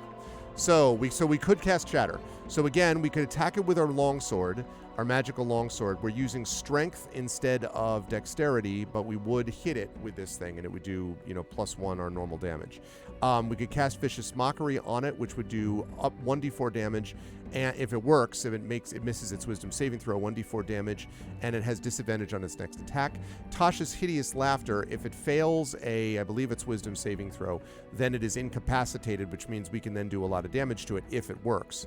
Thunderwave does a total of, has to make a con saving throw. If it fails, it takes 2d8 thunder damage and is pushed 10 feet away from us. Shatter is second level spell, but that also is very effective. If it fails its con saving throw, it takes 3d8 thunder damage on a failed save. So that would obviously be very useful against this thing as well. And then you already know what the something else is. So yeah, this thing is kind of like, we're clearly... This clearly looks like the place we were aiming to get to, so I can understand wanting to pull out all the stops here. And we do have 3 out of 3 second level spell slots, so.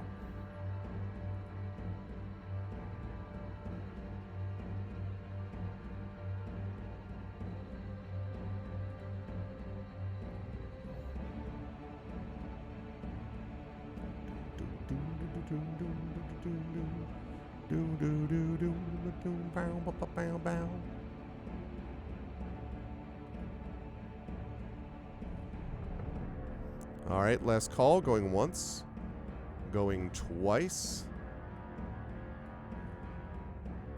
Okay, so we're going to cast Shatter. So first I have to make a saving throw.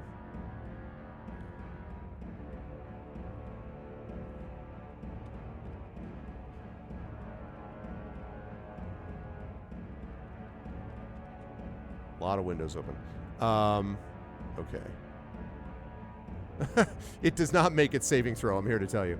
That is definitely a miss. So 3d8 is the damage that we are going to use against it, Drew, if you would be so kind.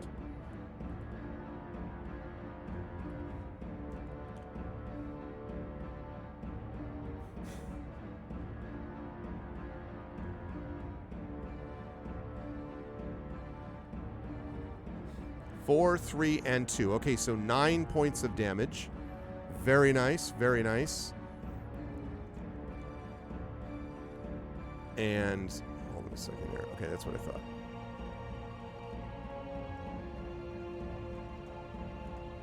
Okay, so a terrible explosive sound sort of runs out, and it kind of like it falls back. It is not resistant to that. Also, to be clear. Okay, good stuff. That was good. And maybe we'll want to do that again. We'll see. Okay, it reaches out to us, misses terribly. Maybe that's what happens when it's been shattered. So now, Chad, it's back to our turn, and I'm going to ask literally the same thing for this second round. Do we attack with a longsword, cast Vicious Mockery, Tasha's Hideous Laughter, Thunderwave, Shatter, or something else? We could just cast Shatter on it again. I mean, it worked one time. If it misses again, presumably, it even rolled a little bit under, frankly, in terms of damage. Drew rolled a little bit under what you would expect to get normally, so yeah, so now's the chance to get your vote in. If you want to do the same thing, you can. $ vote space 1 is Longsword Attack, 2 is Vicious Mockery, 3 is Tasha's Hideous Laughter, 4 is Thunderwave, 5 is Shatter, and 6 is something else. So go ahead and get your vote in.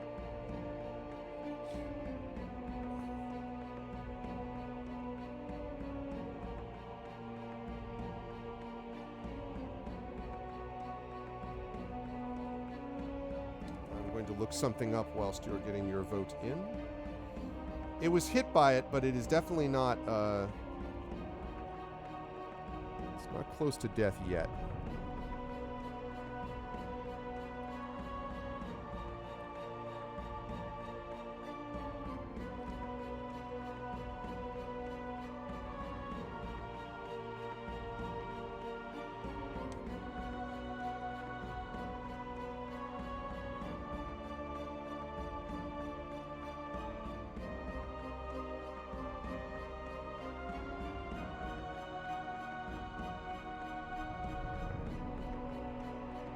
And the DC on it is going to be 8, plus proficiency bonus is 2, that's 10. Plus charisma modifier is 4, so 14 is DC.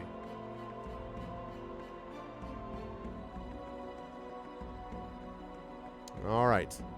So we got 2 for Thunderwave and 1 for Shatter.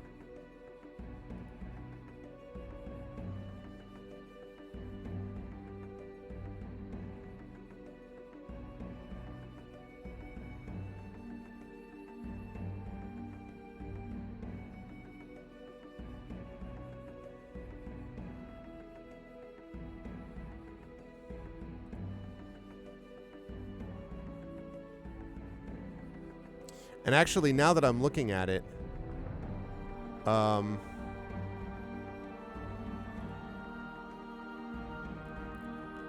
that I'm looking at it, we could even technically cast it at a higher level. So Thunderwave is one of those. But then I guess if we were going to do that, you could technically already do that if you just cast second level Shatter. But you could technically do. Well, we'll talk about this in a minute. Okay. I'm going to call that because clearly people are in favor of Thunderwave. Okay, now, question, chat. This one you can just tell me very quickly in chat. Do you want to cast this at first level or second level? So right now it's going to do 2d8 thunder damage and then push away the creature 10 feet. If we cast Thunderwave at second level, we have 2 second level spell slots remaining. If we cast it at second level, then it will do 3d8 of damage. So 2d8 normally, it'll do 3d8 if we cast it at second level. So do you want to cast it at its usual first level, or do you want to cast it at second level? And you can just tell me this in chat. First level for its norm, or second level? Second level, second level, second level. Go big or go home. Yeah, like, you know, it's not a thunder ripple, okay? It's a thunder wave. Thunder wave. Second level. Okay. Chat seems pretty definitive on that second. Okay. All right. So second level it is. So then we are going to mark this down. We have 1 second level spell slot remaining. I would like you, Drew, to roll 3d8, please, because it has not made its saving throw. It had a 12 total score, and our DC is above that. Our DC is 14. 8, 7, and 5. That is a lot of damage. So 20 points of damage to this thing. Yeah. That's how to do it. Okay, so we just do this like thing, and it's and it is thrown backwards and with a fading cry. It is blown away as if on the wind, and it disappears and vanishes. That was good stuff, chat. That is how you use spells to good effect on a creature like this. That is what I'm talking about.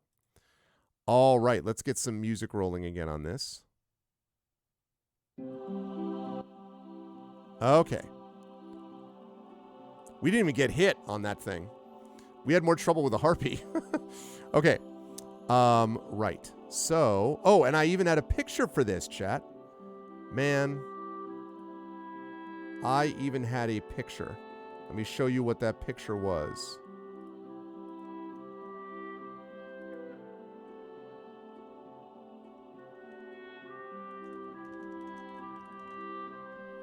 Sorry that I did not see that before, but I'll be able to see it now. All right, chat. So this is what it looks like.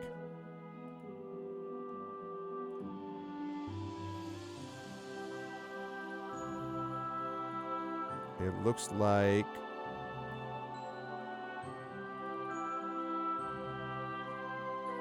that.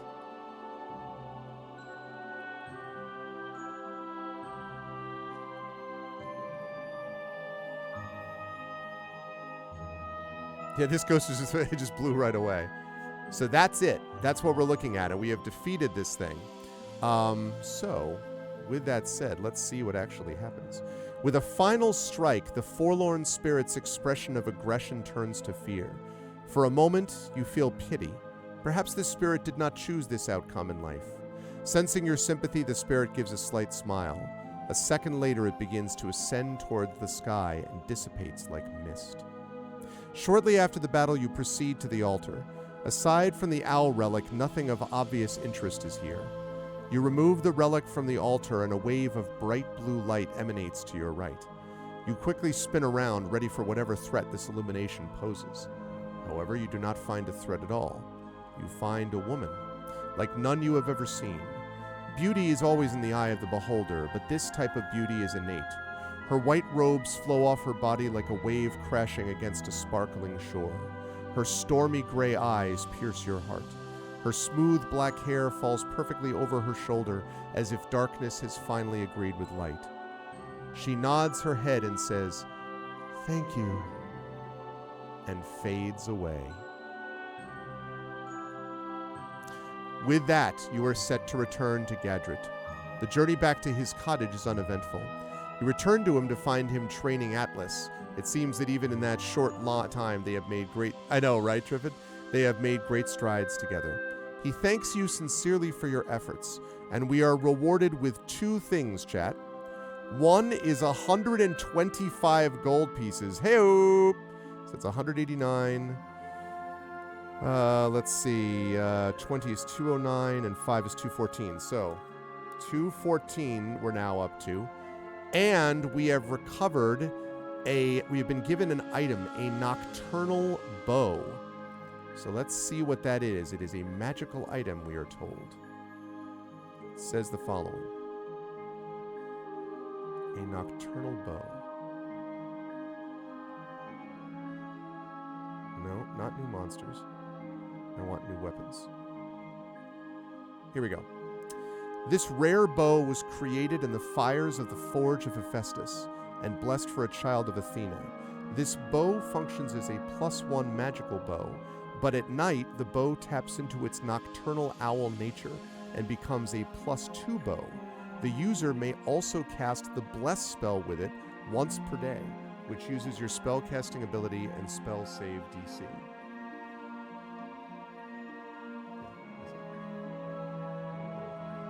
Hold on a second.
Sorry, chat. I renew, please, let us control the playlist volume, Roll20. Instead of making us do it song by song by song. Like, it's really, really annoying. I mean, yes, you can technically do it, like, before you hear it by doing it up front, but it's just, like, just why? I just want one bass volume thing that all of them can go to. Okay, now they should be about that. So sorry that I blew away everybody there with my forest. Okay, that was just being communicated. My son just lost a tooth, so the tooth fairy has visited, and that means that I am the repository of. I basically, I'm kind of a storage facility for the tooth fairy. But the thing that I was very anxious about was making sure I knew where the heck I kept the teeth. Because, like, that would be the last thing that I need to know. And then we were figuring stuff out later on. So, my apologies for all that. Okay. So, right. Okay, so we obliterated the boss just there. Now, the Nocturnal Bow. So, that bow is pretty sick. So, that is a +1 magical bow. So, let's get that covered, first of all. And it's a dexterity weapon, so I think we should be able to use that. Now we don't have to make a difference between... I mean, obviously, if something is right up on top of us, we'll have to attack normally, but... +1 Nocturnal Bow. Okay, so +1 Nocturnal Bow, which means it's a +1 bow. At night, it's +2.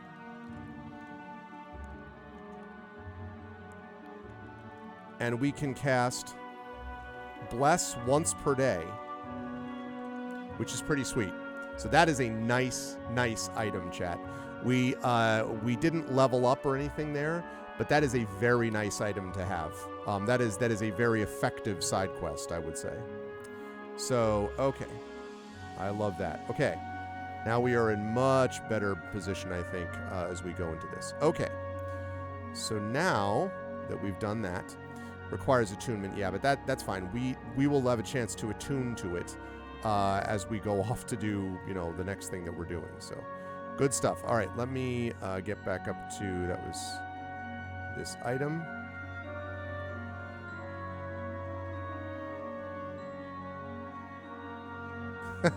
I like that. They're like, that's funny.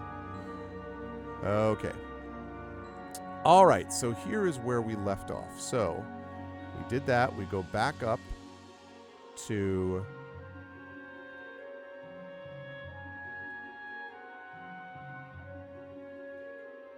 Okay. So now we have a couple of choices, chat. We are going to get a chance to get in a... to basically re-heal to full, as it were. So we're going to restore our first level spell slots. And to bring us back up.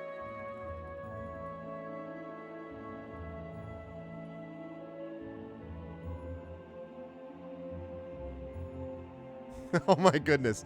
That is very disturbing, but also funny. That's really funny. Okay, good stuff. So, all right. Good work out of us, chat. So let's move that away. All right, chat. So now we have a decision to make because so I'm going to switch back over to our map. Now we have a decision to make, chat, because technically we are allowed to do one or two other side quests, or we can go on now to deal with the main bad guy, as it were. So let me lay out for you the options that we have available to us, and then, chat, we will decide collectively what we should do. We've already done the Forest Glade of Athena. So we could do...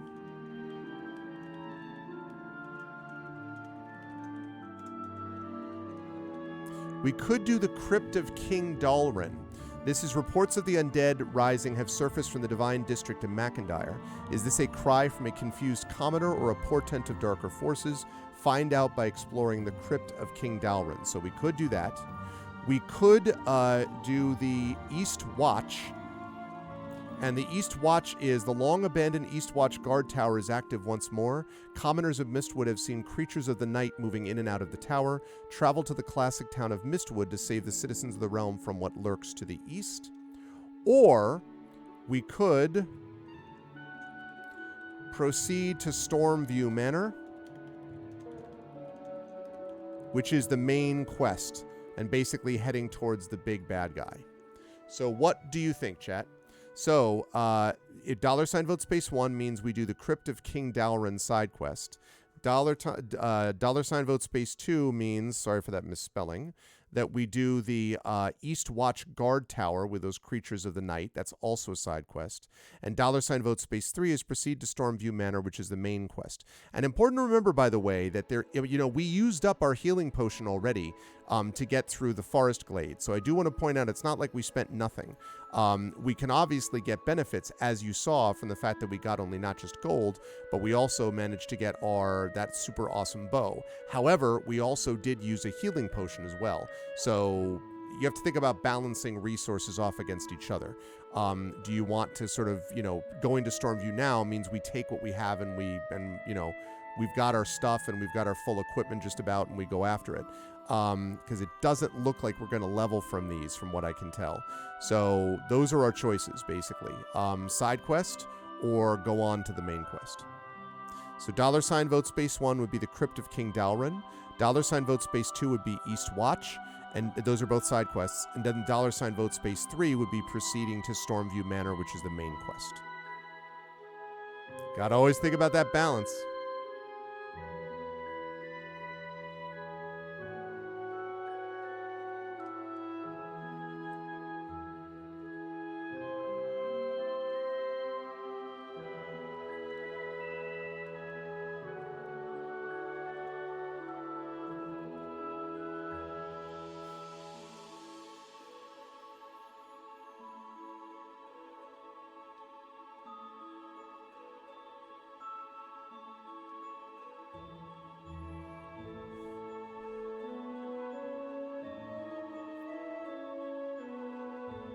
And, technically, we could do both side quests and then the main quest. I'm just cautioning everybody because of sort of resource management to think a little bit about how these things would actually work.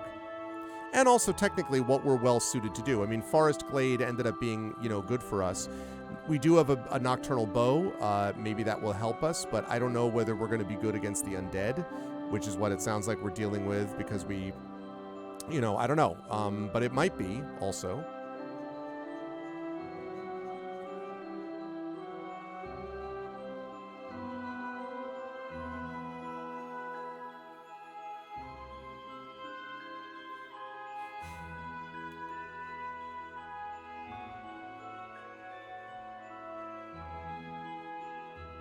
True, that's true. I mean, the East Watch is the creatures of the night, right? And the East Watch creatures of the night means obviously we're talking about at night, so there's that too, with a +2. So yeah, checks and balances, as they always say.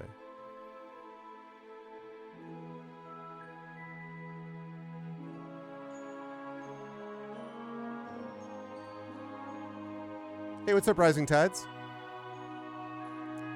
Good to see you, Rising Tides. I hope all's well.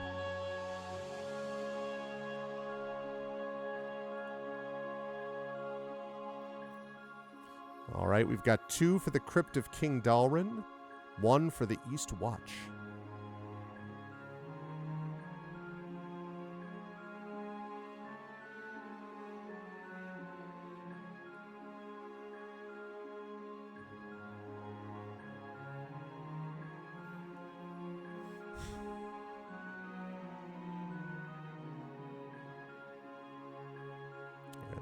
Last call. Get your votes in now.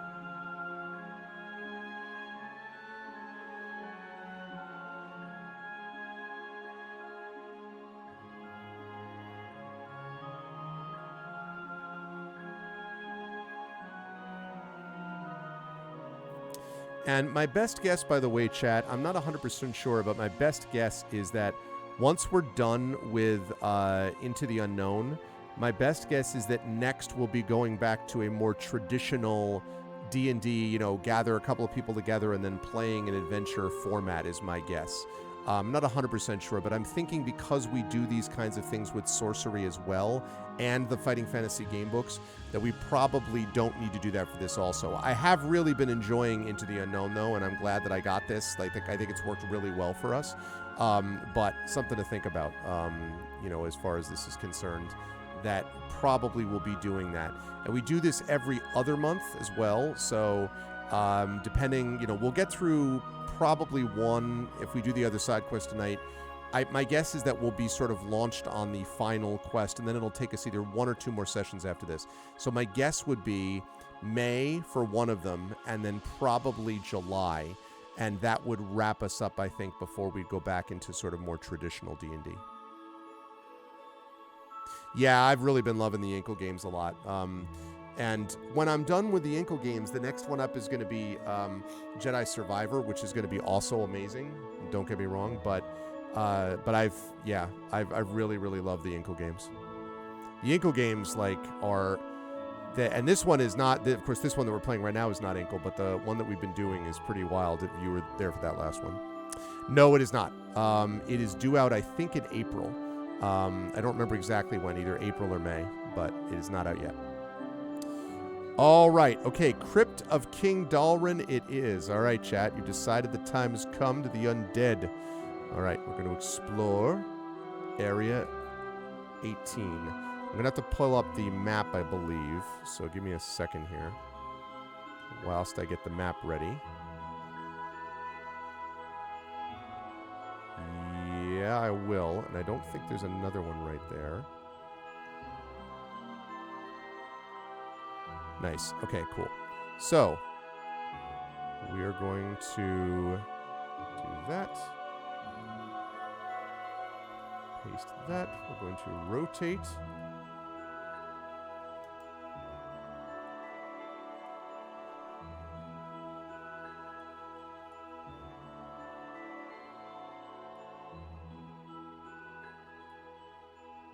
Lovely. All right. Now I just have to make sure I get that sized properly.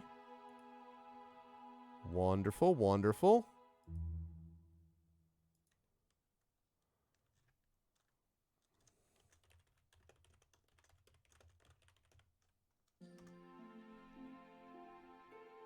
You saved us an S4 by making sure we didn't picklock our way into being ambushed. That is an interesting take on how that went down, Emily. It's all about the framing, I think. That's really the key. All right, I'm going to get rid of that for just a second whilst I create a new page here.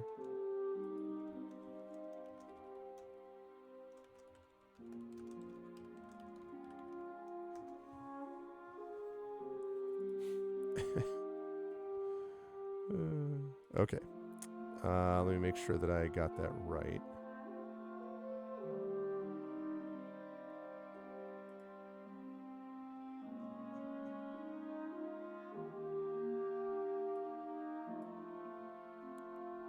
Imagine the devastation if we just barged in anywhere. No, I mean, sure. I can only imagine the fate that you saved us from, Emily. The not being able to open doors. The significance of that moment is, can only be described. It can't fully be understood.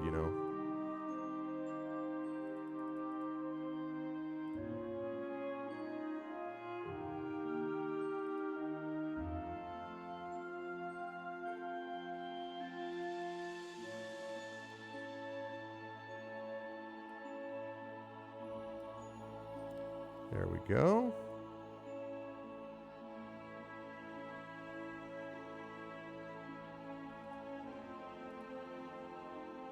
All right, and then we're going to take that off. I'm going to move that on. Awesome.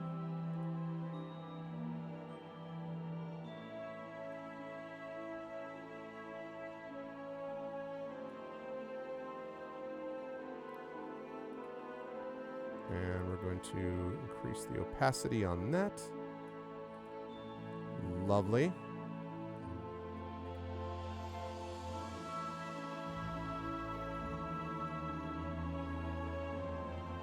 Great. Pockets are meant to be picked, though. Enchained Echoes. I have just... give me a second whilst I get that back up there. There we go. Enchained Echoes, I have just gotten to the... I think I've just gotten to the monastery. I think that's right. I've just gotten to the monastery, if I'm not mistaken. So I think you're, like, way ahead of me, is what I'm saying, Drew, because I think I remember you having been at that spot before, I believe.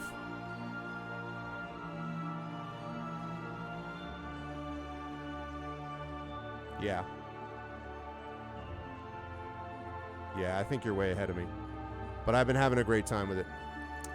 Okay, so... Right. Let me switch up this music because clearly, although I like it a lot, we need something a little bit more suitable for this. What have I got on the soundscape here? This is possible, but I think we can do better than this. Give me some tabletop audio. What? Really?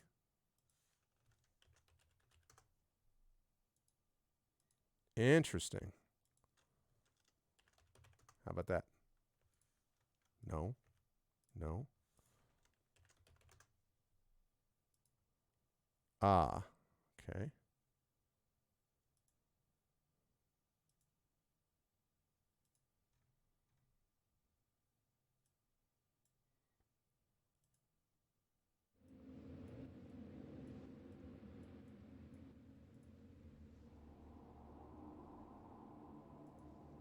There we go.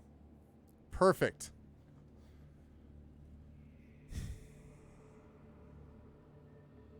Yeah, I thought about them. It gets nuts after that. Nice. I thought about that, Arudinel. I definitely thought about that. And I think there were some other possibilities in there, too, that I considered. But once we finish with Citizen Sleeper, which is very close to being done, I think, for us, either one or two more sessions, which I know you'll be happy to hear, then we're going to be going into Ace Attorney. And we're going to be specifically going into Apollo Justice, and we'll be doing that for a few months. And then, you know, because we usually do those at least once a year, we do those for a few months. And then I have a couple of other thoughts about possibilities for that going forward. So I'm excited about that. So this is going to be exciting. Explain to the corporation, be shocked. I can't wait. It's going to be good times. Okay. All right, chat. Well, we have arrived at the tomb. You all picked this. Just keep this in mind. Okay. So, the crypt of King Dalryn resides within the divine district of Mackendire. A select few rulers of Farador request to be buried within the divine district along with their families to be one with the gods in life and death. The rest are normally buried within Hearthhelm. Each king is given a tomb, and holy men and women take care of the upkeep. Yeah, it's going to be fun. And watch over any visitors who come to pay their respects. King Dalryn ruled over Farador more than 200 years ago. He was often referred to as Dalryn the Pious for his dedication to the gods. He lived a happy life with Queen Maya until his life was cut short while on a scouting mission for an ancient artifact of Zeus, the Sword of Storms. King Dalryn's tomb is one of the most visited in Mackendire. However, this stream of guests came to an end just days ago. Stewards of the crypt swore they saw dark figures rising in the night and bones moving as if animated, and they heard cries from suffering mortals. The stewards called for a brave adventurer to come to the crypt to defeat whatever dark spell was placed on the tomb. We have arrived at the crypt just 2 days after the first sighting. When you arrive, a middle-aged human woman quickly approaches you. She says, "Thank you so much for coming. We need a hero now more than ever. My name is Marion. I'm sure you've heard by now. Something nefarious is going on down there, and we stewards don't have the training to rid the tomb of it. Please, go down there and restore the tomb to what it once was. I don't have much aid to offer you now, but I do have a potion you can take. When you return, we will see that you are rewarded for your efforts." She takes a moment to explain to you the layout of the crypt. You now know every nook and cranny of the design. With that, she nods to another steward. The guard moves away from the door, and the door is unbarred. You may now enter the crypt of King Dalryn, and what she gives us is a potion of healing. which is nice. Not as good as the greater healing we had before, but I'll take it.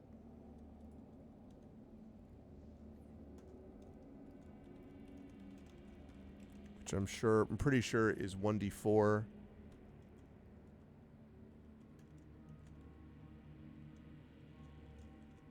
Plus 4. No love potion, dragon. Oh god, the whole quest about panties. Yeah, that was crazy. It's a middle-aged human woman handing out potions. Yeah, I mean, I don't know what to say, you know. So, you walk through the door and immediately see a staircase descending into the crypt. There is no artificial illumination. So it says that we need to provide a light source. All right, well, let's see what we got. Let's take a look at our light source, shall we? We have got... We've got a torch. So we can light the torch, we can put it at our belt, and that way we have our hands free for our bow. So we do have a torch. So we are now ready to go. Let's do this, chat.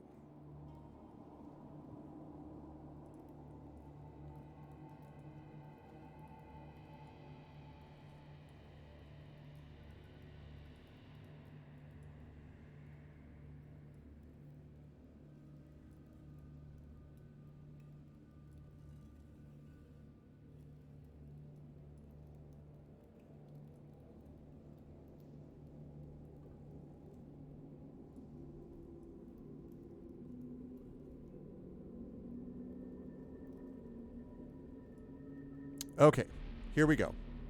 So, at the base of the stairs is an obvious entrance and greeting hall. You spot a table with 3 chairs up against a wall, a brazier that is currently dormant, and elegant murals painted on the walls. They all depict different scenes of King Dalryn. From offering food to the poor to fighting off giants, it seems that there was no threat too large for Dalryn. All right, so chat, if there's anything that you want to do in the room, you can let me know. Otherwise, we'll proceed through the door. But if there's anything else you want to do first, you can let me know in chat. If you're like, oh, I really want to, I don't know, jump up and down on the table or something like that. And I'll allow anything normal.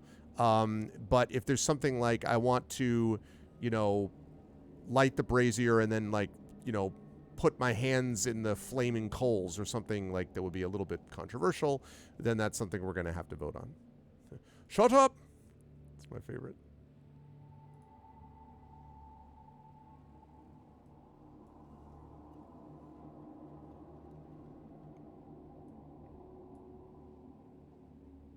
All right, so let me know, chat, if there's anything you have in particular that you'd like to try. Otherwise, we're going to go through the door. Going once. Going twice. Okay. So the door is opened to reveal your doom. No, I'm just kidding. Not your doom. At least not yet.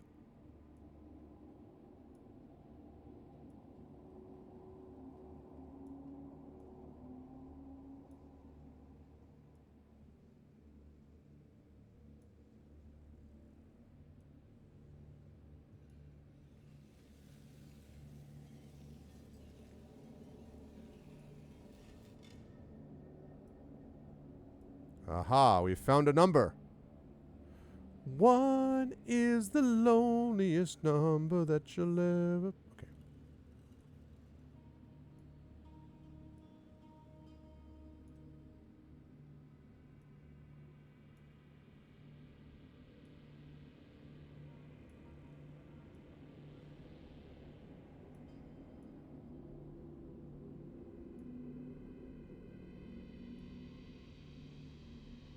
Okay, just revealing areas of the room, chat.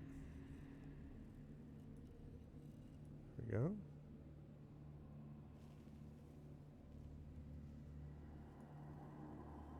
Lovely.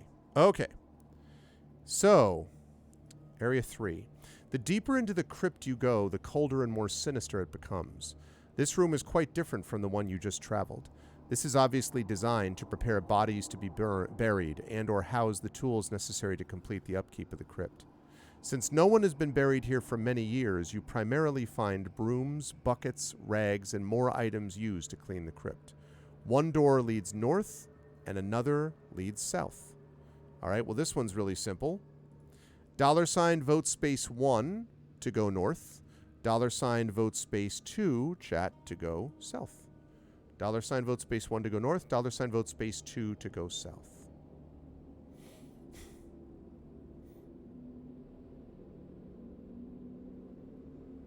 Really, Runel? What's up, Caesar? Yeah, so $ vote space 1 to go north, $ vote space 2 to go south.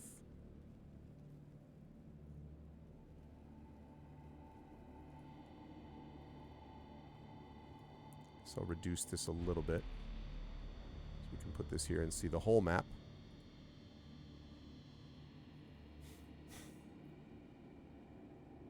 I continue to like the kind of minimalist feel to this.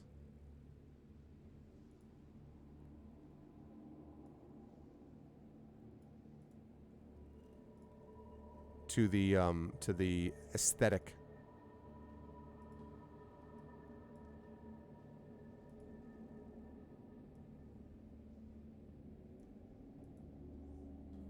There we go.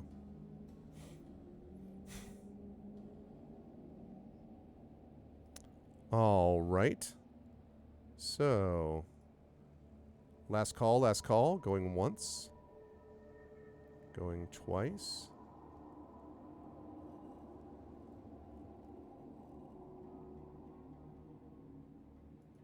Okay. We are going north.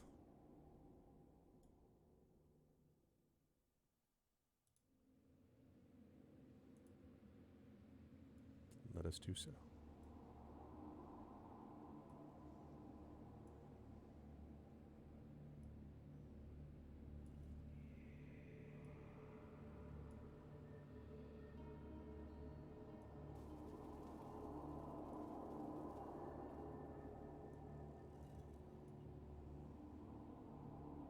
All right, there we go.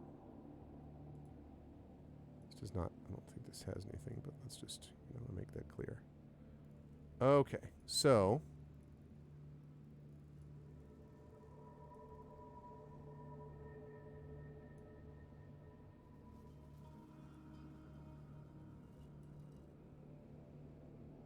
okay, here we go. So we enter into Area 4. You enter a room dedicated to housing the dead. Multiple coffins rest within the walls of this catacomb. It is a dull scene, to say the least. However, your attention is swiftly taken by a sword that slashes past your face. You look over to see 3 risen skeletons beginning to attack. Skeletons? Skeletons?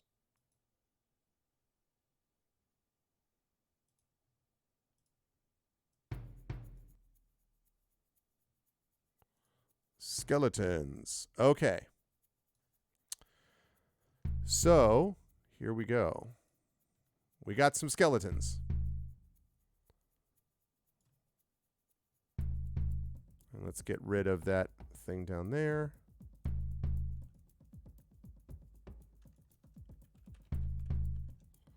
Skeletons. Actually, wait. Add one there.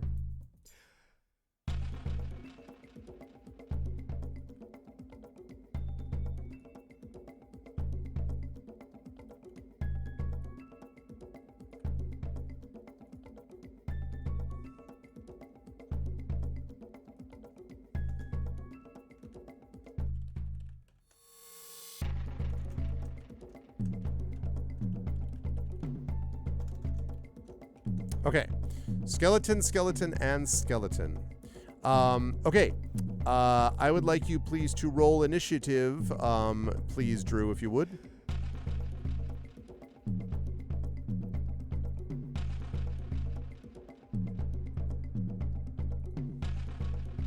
Okay.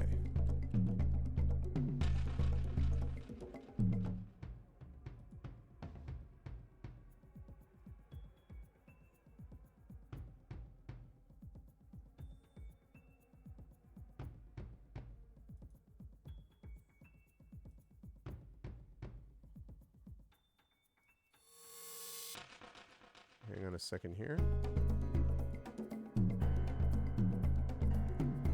Here you go. You got a picture going on right here. Let me give you a picture of what you're facing.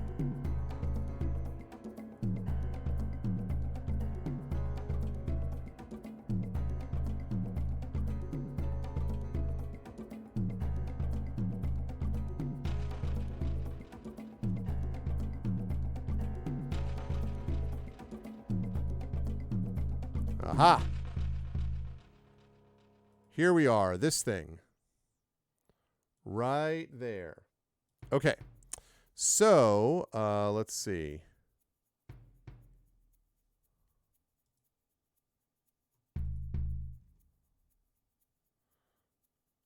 All right, so it's got that.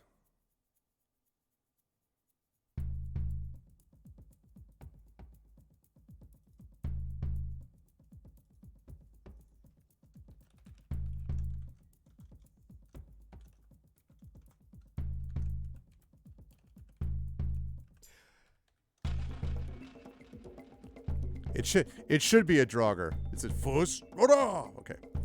All right, and then we got a 12. Let's see. What is our dexterity? 3, which means we have that means we go first. That's what I like to see. I like to hear that we're going first. Okay. So we have 3 skeletons, chat. So here's what we've got that we can theoretically do against these things. So we could attack with our nocturnal bow. So that would be +1, and then the dexterity. So that would mean that we would be looking at a 3 + 2 is 5. So it would be +6 to hit. So that'd be +6 to hit. We could do that. Or we could cast, let's see, we could also cast, Charm Person's not going to work. Tasha's Hideous Laughter isn't going to work against these things. I guess we could cast Vicious Mockery. Thunder Wave would do a lot here.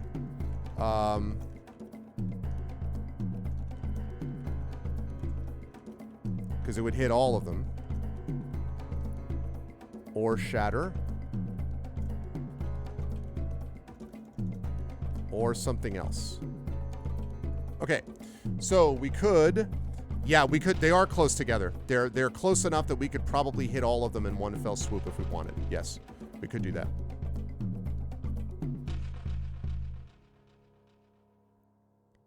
So we could cast Thunder Wave, which would knock a bunch of them off their feet if they fail their saves, but they are close together.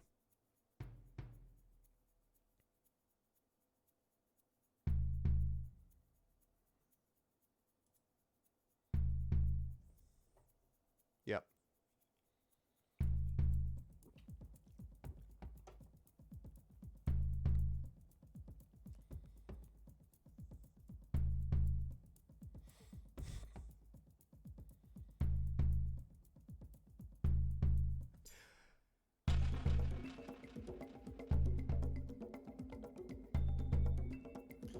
Okay, I'm going to last call this. Going once. Going twice. Okay, it looks like we are in favor of casting Thunderwave. Okay, so they have to make a saving throw, a Constitution saving throw. All right, let's see how they do. Skeleton number 1 does not make it. Skeleton number 2 critically misses. Skeleton number 3, none of them make it. That is what I like to see. They are all hit. So now you're going to roll 2d8 for me here, Drew. 2d8, please, to see how much damage we do with this Thunder Wave.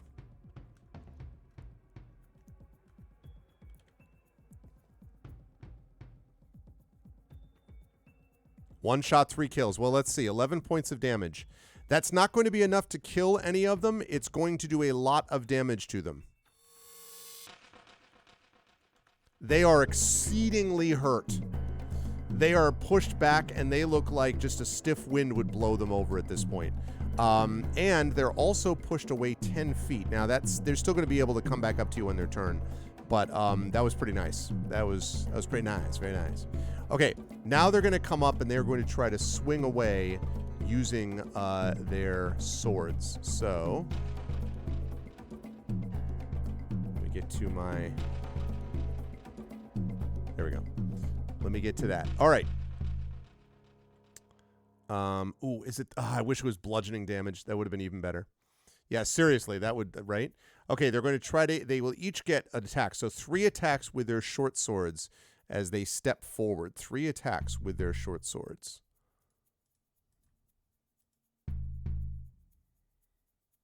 That is a terrible roll. That is an also terrible roll. Okay, I think they may all have missed. Let's see. That one is a 12. Yes, all 3 miss. Boy, as well as I was rolling with the harpy, that's how badly I was rolling with the skeletons. All right. So, second round then, chat. Here, what do you want to do? Because we have, they are, as I say, close to death, but they are not dead yet. So...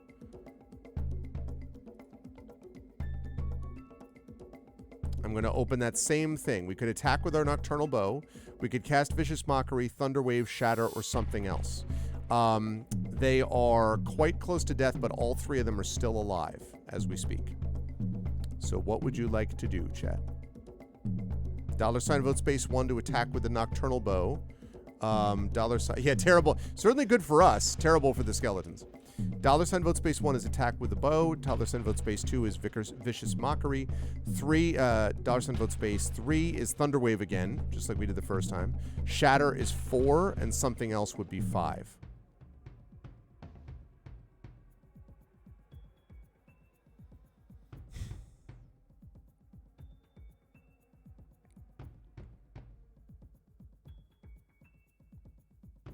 And what we would do is we would basically disengage 5 feet. We would step back from them and then fire away with the bow. That would be the theory. Last call. Going once. Going twice. Okay. All right, so should be +6 to hit. I think I got this right. 3 plus proficiency is 2. That's 5. Plus 1 for the bow, so 6. So please roll D20. We're going to add 6 to that. We're going to add 6 to that, please, Drew. Chat was very definitive. 17. That is a 23. Okay, so we're going to roll our damage.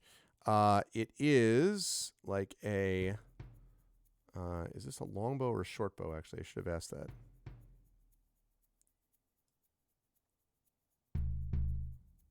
It is... Hang on a second.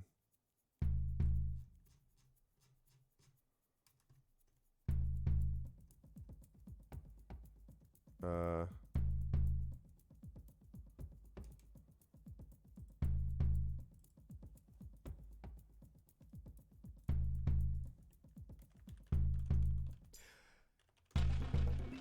right, hang on a second.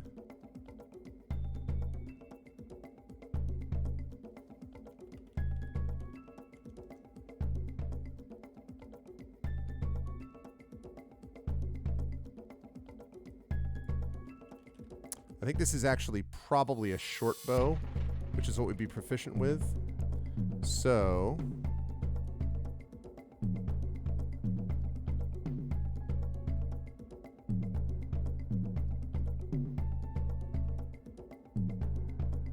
Right, okay. But we're going to get the dexterity to it. Okay, cool. So you're going to be rolling 1d6, and then we're going to add to that our dexterity and our +1 for the magic. So 1d6 plus 4 is what we're looking at here. So 1d6 plus 4, Drew, if you would. Sorry, this is the first time we attacked with the bow, so... Okay, well, fortunately for us, like I said, these things were very close to death anyway, so that just obliterates it, hits it straight in the skull, basically. And there are 2 left. Those 2 are going to try to get attacks on us if they can. As if they could ever. Okay. Oh, okay, well, one decided that they were going to critically hit, And the other one may have hit us. I don't know yet. Let's see. It's going to be a 14, which I believe is indeed our dexterity. So those both are going to hit us. So famous last words. Okay. So let's see. That is 8 and then 5, right? So that was 13 points of damage all put together. That was a little strong. I won't deny it. That was a little strong. Down to 20 now, but that's okay. That is all right. Now it is our turn.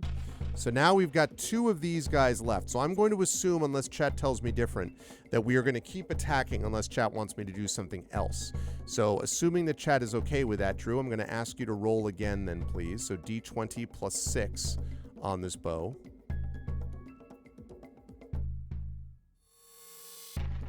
$18 is a hit. So you know the deal. Now we're going to be looking for 1d6, because that's actually not an 18. That ends up being a well over a 20. So now what I'd like is for you to roll 1d6 plus, I think I said 3 plus 1, so 1d6 plus 4. 3, okay. Plus 4 is 7. Yeah, so that more than annihilates that next skeleton, which means there's only 1 left. It attempts to hit us with an 11. That's not going to get the job done, which means now it is our turn again. So one more roll, please, Drew. Let's see if we can eliminate these things. Yep, it was plus 4. Okay, let's see. That might be enough, maybe. 7 plus 3 is 10, plus our proficiency of 2 is 12, plus 1 is 13. What is the AC of this thing? It is 13. So that is enough to hit. We just hit it. So go ahead and roll your damage now, please. 1d6 plus 4. That original Thunder Wave did a lot of good for us. We did some serious damage on that. Is that 3 again? Okay, so 1d6 plus 2, so it's 3, plus 4 is 7. Yeah. And that is more than enough to destroy this thing the second time around. Yeah, I guess so. We could have, I guess that would have avoided getting hit the one time, but honestly, we had a big advantage over these things when that was destroyed. The skeleton's return, it tells us, to simply being piles of bones, a great victory against the undead. And let me stop the music there since we did this. And let's go back to where we were, which was the Mummies 2 music. Okay. We did save a spell slot. That is true. Now, quick question, chat, before we decide what we are going to do. We have a few options. You can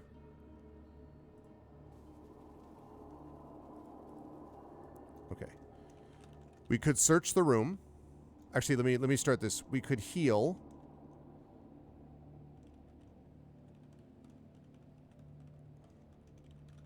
And we do have a healing potion.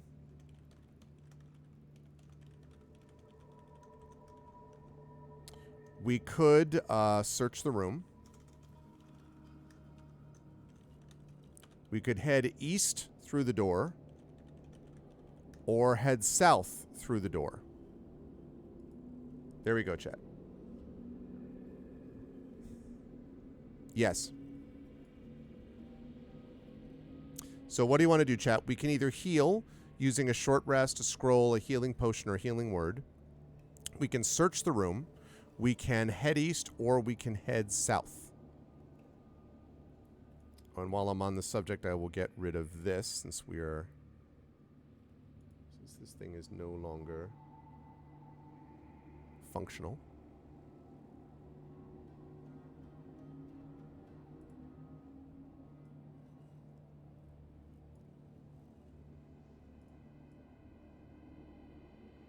There we go. Chat is interested in searching the room. I cannot blame you. Can't blame you. I do understand the appeal.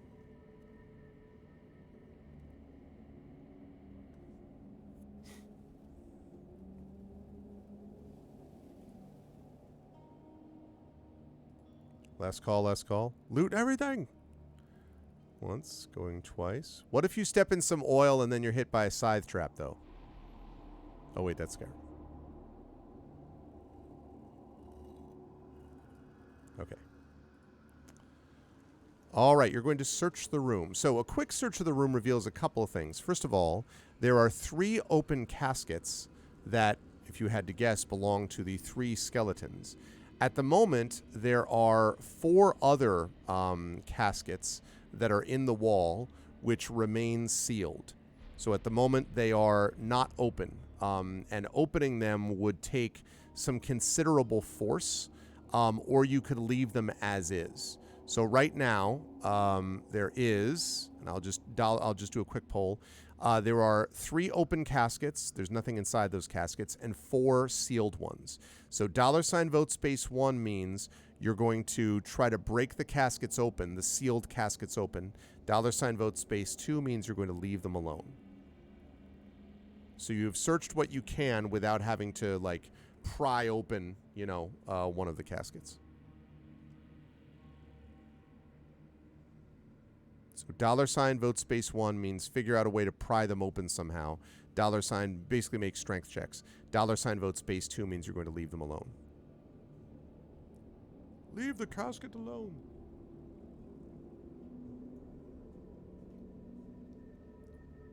And the dead followed.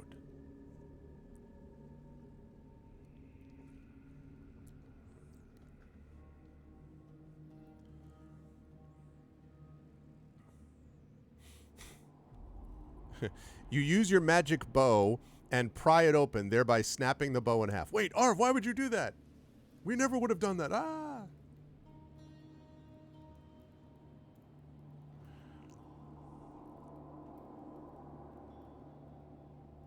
All right, going once, going twice. I'm not even going to last call this because chat clearly wants to do that. Okay, so let's make some strength checks then. Yeah, fair enough. I was just passing through, indeed. Okay, strength check. So what we're going to do is we don't really have, there's no crowbar or anything like that around here. There is technically a pickaxe, but then you'd have to break, that would take way too long and make a lot of noise. So what I would rule in this case is that you're going to try to open it up making a strength check. So Drew, if you could roll a d20, we're going to add our strength to it, which is 0. So basically just a flat d20 and see if we can open these things up. A 7. We're like,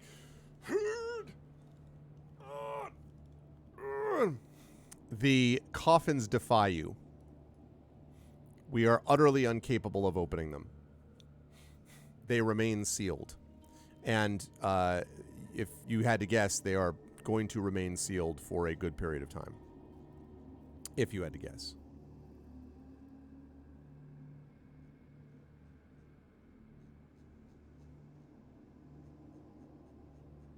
Okay. So, despite all of that, all right, chat. So now we have a choice, which is, having done what we can to search without too much success in this particular case,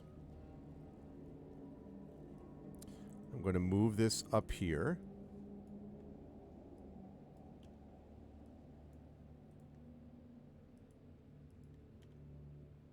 Okay. Gave it a shot.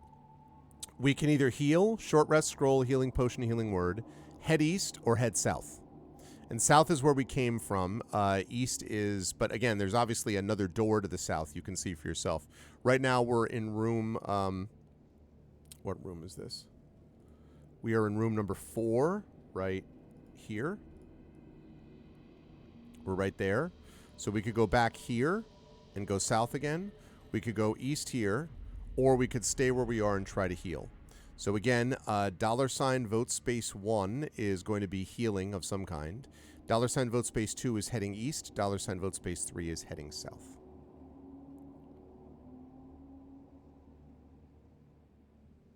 That's funny, Runo. A long sword of stone cutting. That's hilarious. And I mean, it's true. You know, what can be said?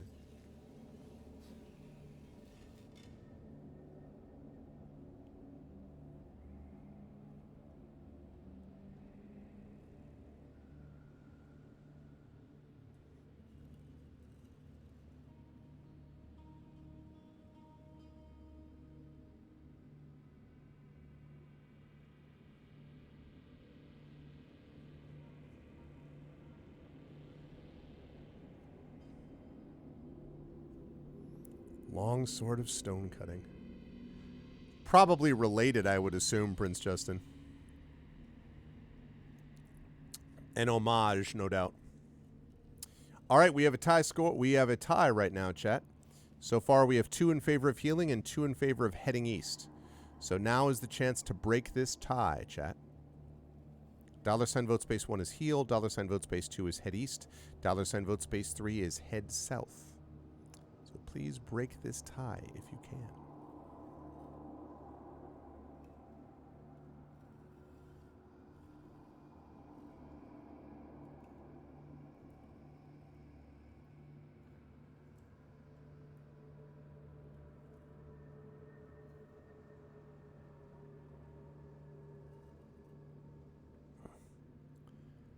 The twin item called the Stoppable Force. That's funny. All right, we need someone to break this tie, chat. Either to change vote or for someone else to vote as well. $ vote space 1 is to heal in some fashion. $ vote space 2 is to head east. Yeah, doing lore stuff like that is fun. I think that's one of the appeals of a lot of the books, the library books in my Tales and Tomes. A lot of the people did wonderful descriptions for those books because, you know, it's fun to put stuff like that together. And then you have some that have no story at all except through the lore, like, you know, say Destiny. Hey-oo. Okay. Going once. Going twice. Okay. Heading east it is. All right. We are going to head east.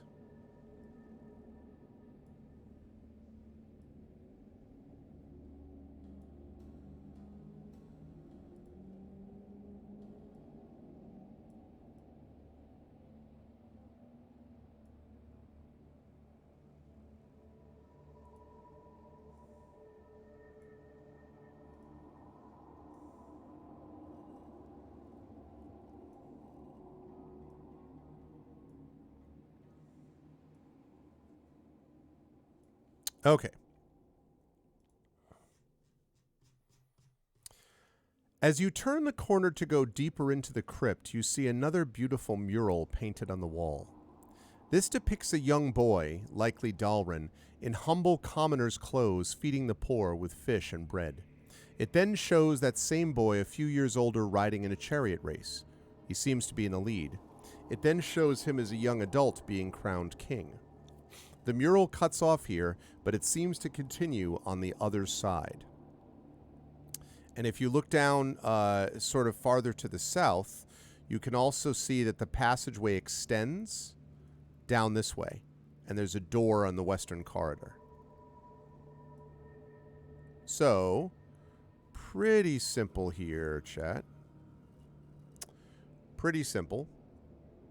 You could, let's see, let me just pull up my poll here quickly.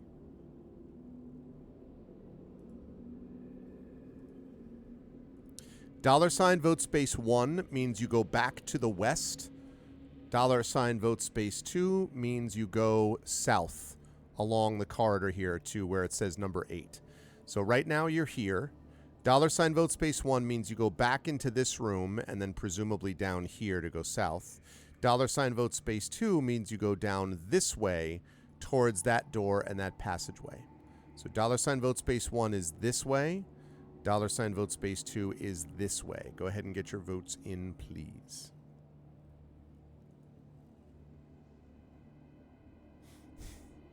Oh, did I miss a new follower? Thank you very much. The notification is currently not functional because it does not like it. Studio Mode and OBS do not play nice with certain kinds of audio on occasion. So. Ooh, that's pretty cool. Okay. Well, sleep well, Emily, and again, my condolences, and hopefully you will feel better on the morn. And again, my condolences. Hey, welcome, Taven Kerbent. Yeah, sorry. Normally I have a notification thing, which I'd be able to hear that. But as I say, this thing was not. This thing was not. Oh, I also have a question for everybody. Emily, sleep well. As everyone is getting their votes in, get your votes in now, by the way, chat. $ vote space 1 means you're going back to the east. $ vote space 2 means you're going to the south. Right now, you're sitting at that bend in the corridor. Is the stream buffering for anyone? Is it difficult to access, or are you able to access it okay? And the second question is, I doubt that we have the transcoder, but does anyone have quality options for watching video today, or has everyone just got the basics, like whatever it is? So it's not for you. It works fine. Okay. So do you have quality options as well, Arudinel, or is it just the one option that you got? And I'll tell you why I'm asking this in a minute.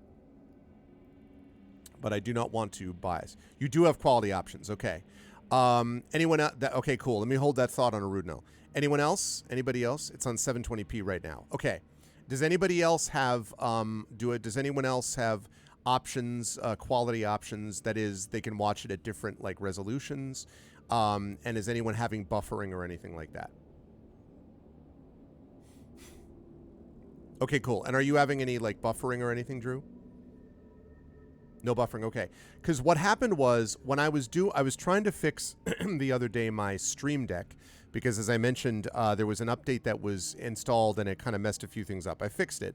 So, but when I did that, I accidentally reset my buffering my buffering.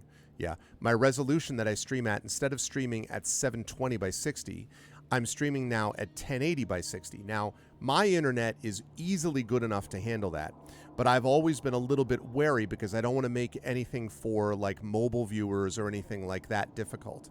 So the reason I bring this up is because the quality obviously is going to be that much better. Now, I would not jump above this. I'm not going to start streaming in 4K or something absurd, but I'm inclined to stay at 1080 by 60. The only risk is I don't want people to be able to have difficulty seeing it and like, on mobile or something because then what happens is you don't get enough people because then, like the viewers are just like, I can't do this.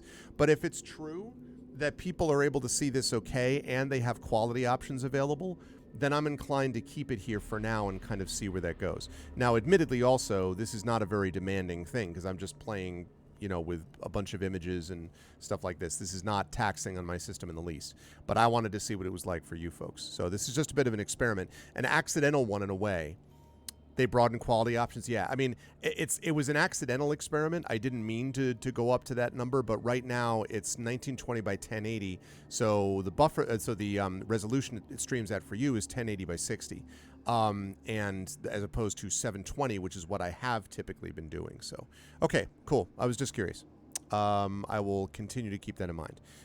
With all of that said, I am going to close this because we are going to go to the south to number 8.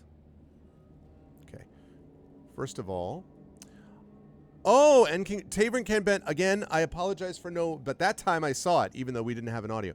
Thank you for the sub, Tavern Kerbent. Welcome to the Arvanauts. Thank you, thank you. If you like Dungeons & Dragons and this sort of thing, you were in the right place. We play a lot of tabletop role-playing games on this channel. One of the podcasts that I am part of is called Speculate.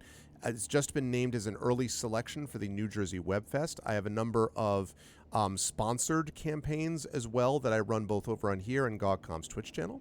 So we've got a lot of different stuff that we do here. And tomorrow, I am going to be streaming my long-running Infinity and Beyond Eberron Oracle of War campaign, which is in Season 3 of that event. So you were in the right place. Thank you so much.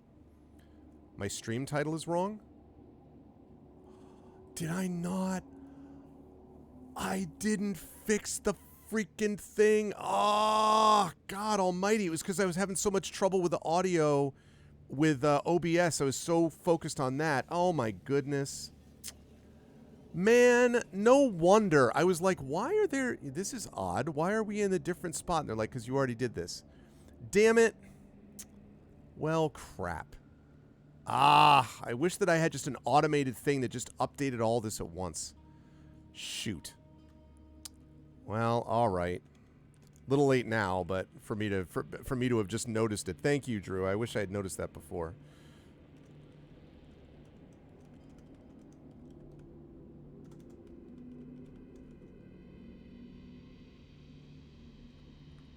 Ah, that's frustrating. I was wondering, I'm like, you know...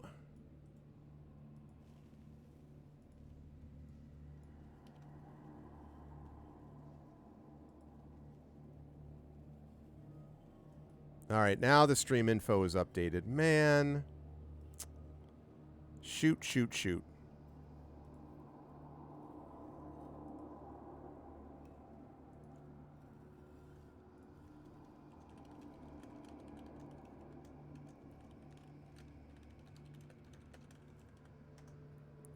Okay, cool. And thank you also to... I got your message, Lotwook, so... That's true. It's not... Yeah, that's true. At least it's in the same ballpark, Rudinell. Yeah, but that's just like... Oh, man. Damn it. It's totally thrown off. Oh, well. That's okay. Now all of a sudden people may show up.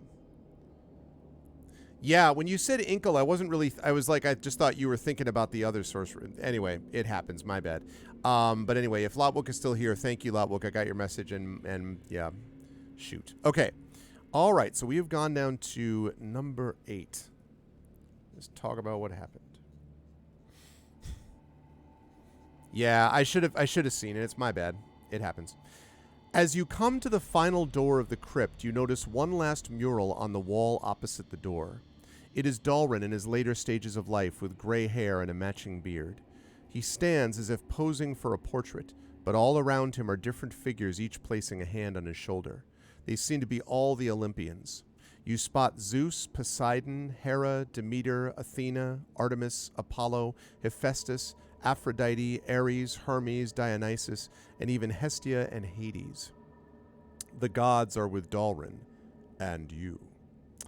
Okay, so now, chat, we are standing right outside the place that we have said we're going to go.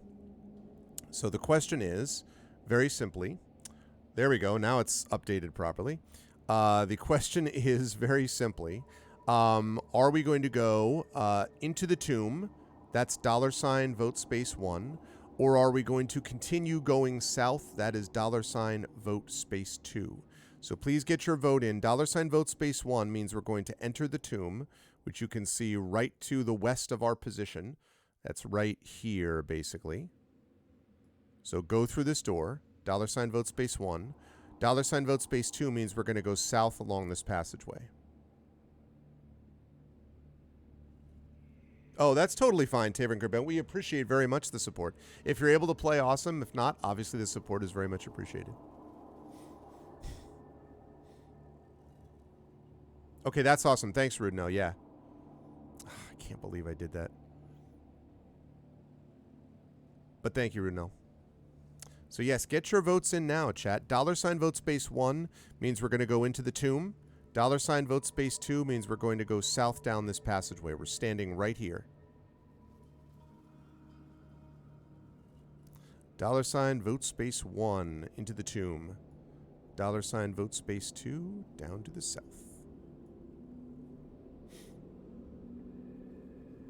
I appreciate that. And I actually know some people, and I have done it myself, that will just stop into a channel sometime and be like, you know what? I like the vibe here. And just, you know, and drop a sub of support. And that really matters. That really does make a difference. Always get all the loot before you aggro the boss. So you're all like, let me just go around the top of this crypt. Like, just you know, go around. Make sure everything is working the way it's supposed to. That's very funny. It's all good either way.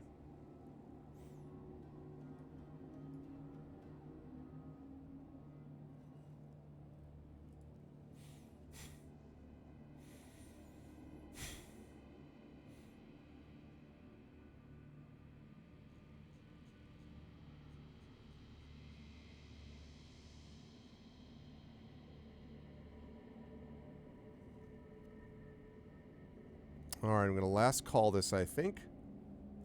All right, last call, last call. $ vote space 1 to go through the tomb door to the west. $ vote space 2 to go south along the passageway.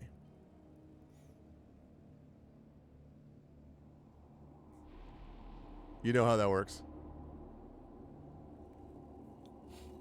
Are there, like, how many Ren fairs would you say there are up in Maine, Rudnell? Is there like one main like Ren Fair? Like in New York State, there's a major Ren Fair that a lot of people know. That I mean, there's a few of them obviously, but there's like one famous one like that has its own like location basically, the New York Ren Fair. Only one that you knew of, yeah.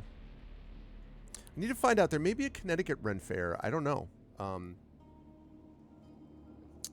too busy going to Gen Con to go to Ren Fairs, right? Gen Con Fair, so to speak. All right, we're going to close it. Okay, we are going south along the passageway. Chat's like, hey, there is more loot to be had, which I can understand. Oops, no.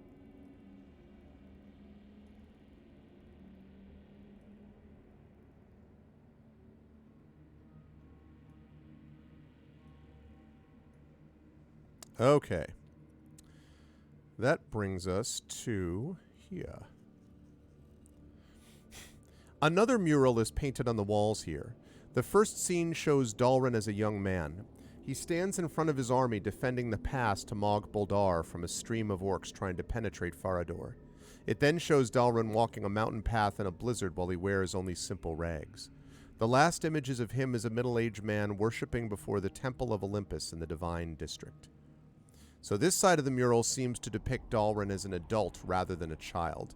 So from what you can tell, so the mural basically extends all the way around the hallway. So up here, this seems to show Dalrin as a child. This seems to show Dalrin as an older man, like kind of not elderly, but older. And down here, we see him kind of as an adult. So you've got two choices here, which is very simple. You can either go, I'm going to open a poll. You can either go west through this door, that's $vote space 1, that presumably connects up with this door over here, or $vote space 2 means you go up here and you go back to the tomb. So $vote space 1 means you go through this door, $vote space 2 means you go up here and you go through this door into the tomb. The Big Massachusetts, about 40 minutes from you. Where is it, Drew? In the Bay State. Where is it?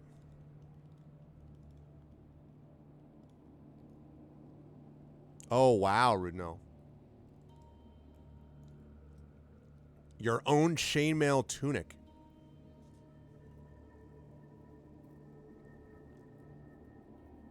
Carver. I don't... Where is Carver? Is that Eastern Mass? Is that like between... is that up like not that far from maybe like Martha's Vineyard type of thing? Is it between New Bedford and Boston, like Central Mass? Where is Carver? I don't know where that is. Yeah. That's funny. Nice, Trivet. I've been to 2 Ren Fairs in New York. I've been to a Ren Fair. I probably went to a Ren Fair in Connecticut when I was a kid, but I don't remember it at all.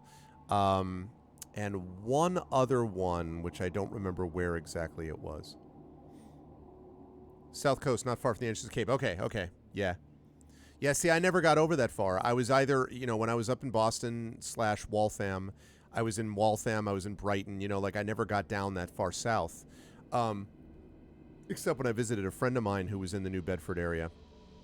Although I did tell you that UMass Dartmouth I actually applied to, and I got into this was maybe 2 years after I had first gotten my job at St. John's, and I applied down there just for the heck of it. And I ended up coming in second in that job. A person who had a little more experience than me ended up getting that job. So I could have ended up somewhere, in the UMass system down by you, but otherwise I never got over that far. And then in Connecticut, obviously I was in northeastern Connecticut, so I never got over that way. You were 4'2" at 11. Oh my goodness, Rudno, yeah.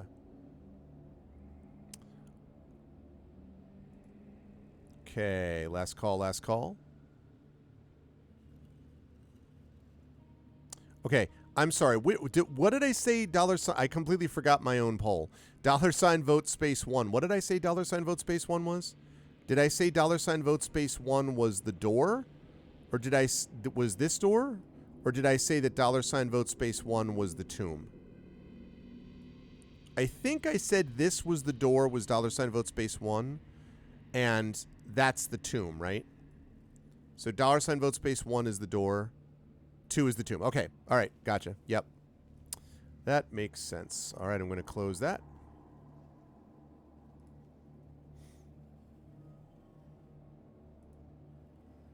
All right, let's find out what's here. You find your end. Just kidding.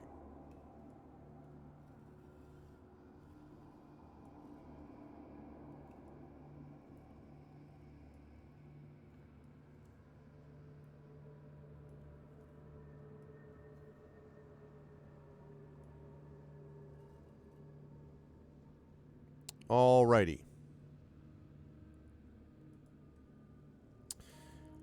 You step foot into a section of catacombs within the crypt. From a visual inspection, you count nearly 12 caskets in the room. However, you notice that 4 are open, and immediately spot 4. And then they go.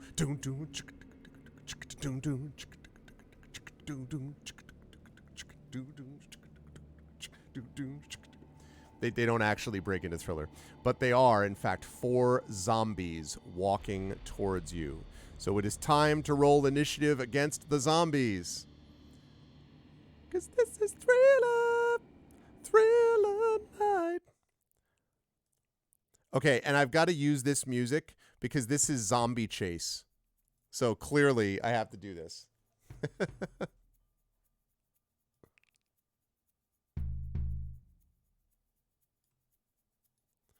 Okay, so 15 plus, I think we have a dexterity of 3, so we're talking an 18.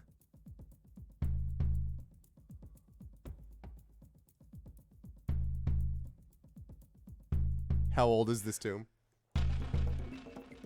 Okay. Zombies, as you might know, chat, are not particularly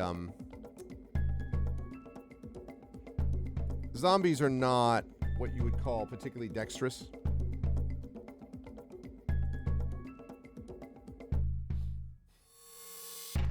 They are tough, but they're not particularly strong. Okay. Incidentally, they're moving. Okay, so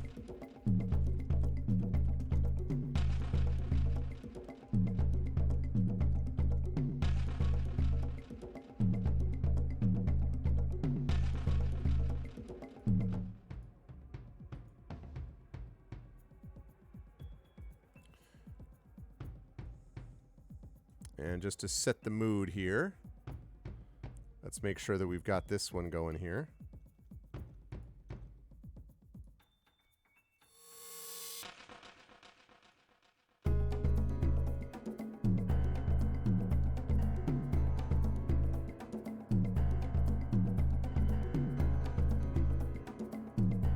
Right, 4 of those.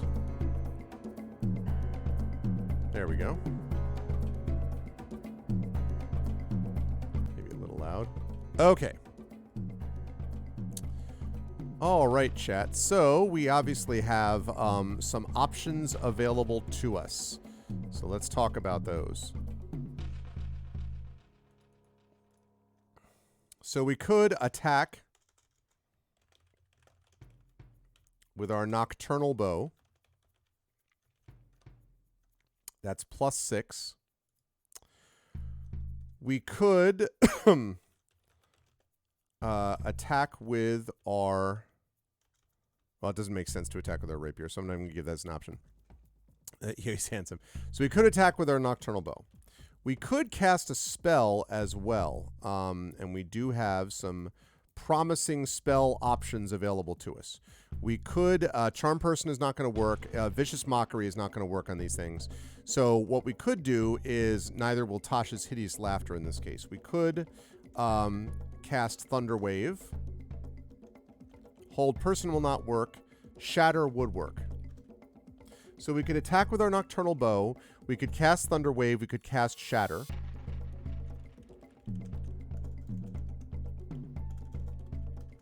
Or theoretically, we could do something else.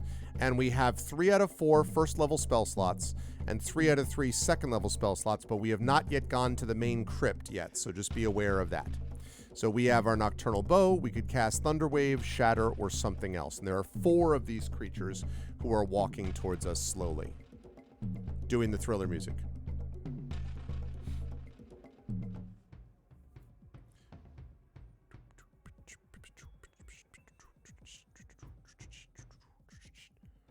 So $ vote space 1 to attack with our bow, $ vote space 2 to cast Thunderwave, $ vote space 3 to cast Shatter, $ vote space 4 to do something else. So please get your votes in, chat.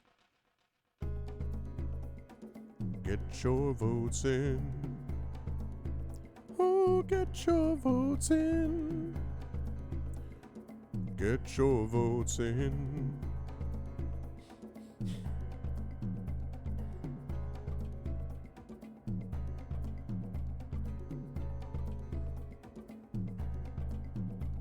Ooh, I like that. I like that wild mummy. That's interesting. Yep, I know about the sludge zombie. Yep. And of course with 2E, now there's some sort of basics about this. 2E is where you had they paid even more attention to damage type weapons. They still do here. But it used to be more where you couldn't even hit it with like you know, edged weapons did very little damage to it, and there was a hole, and it made some sense as to why. Now they still maintain the damage types, but they make it not as inconceivable that you could damage some creatures one way or the other. Right. And there was a certain point where people were like, well, that seems a little bit silly, and so you could do some of it now, but not all of it. If you know, which is what the whole, like... And I think it's very elegant, right? Like resistance, which means that you only take half damage from a given attack. Immune, which means you take no damage. Vulnerable, which means that you take double damage or increased damage to a particular form of attack. So it's very elegant, I think. Right, last call, going once, going twice. Okay, now question. On Thunderwave, this one you can just tell me in chat. Do you want to cast this at second level? It is 2d8 damage. If you cast it at second level, it is 3d8 damage. So do you want first or second level spell slot for Thunderwave? Right now you have 3 out of 4 first level spell slots. You have 3 out of 3 remaining second level spell slots. So what are we looking at for the level you want to cast at? Drew says level 1. So for Triffid and Arudinel, who also voted for this, what say you, level 1 or level 2?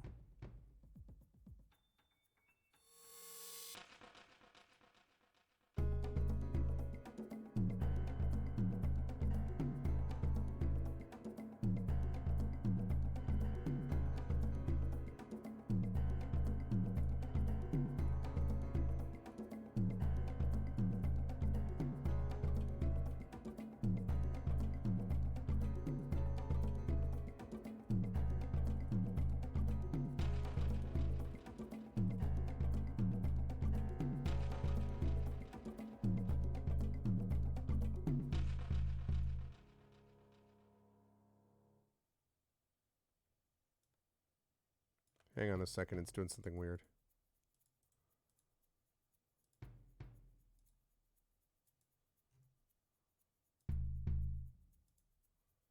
That's what I was looking for. Okay. Sorry about that. Level 1, level 1. Okay. Pointy stick will not damage a bone. Okay. Right. So please roll for me 2d8, if you would, Drew, please.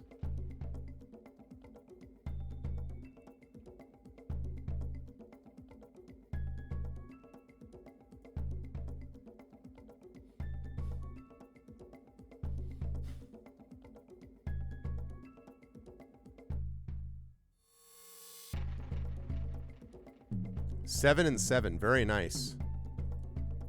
Okay. So what that does is that does two things actually, which is very useful. First of all, they are clearly hurt by that pretty badly. They are not dead, and not as much as the skeletons were. They are also pushed back from you. So when you first came in, they started shambling towards you. They do not move very fast. So now they are... Let's see if I can get...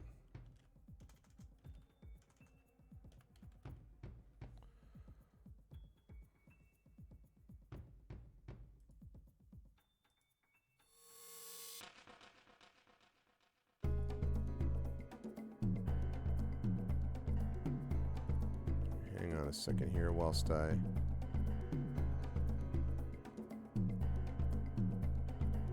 address this problem.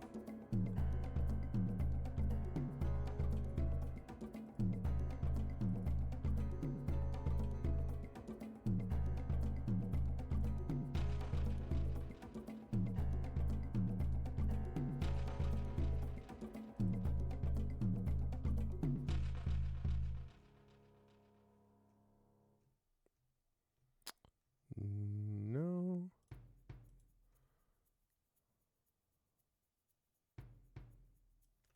Okay. So, here's this one. So they are pushed back 10 feet. 3, 4. So what that means is that even when they move back up, they're not going to be able to get to you this turn to attack, I don't think. Let me see, 20 feet. So they were there. Well, it means 2 of them will be able to. But these 2 will not. So they're only going to get 2 attacks in on you this turn, which is useful, I would say. Okay. So let's see what happens when they try their attack upon you. They try to slam you with a meaty fist.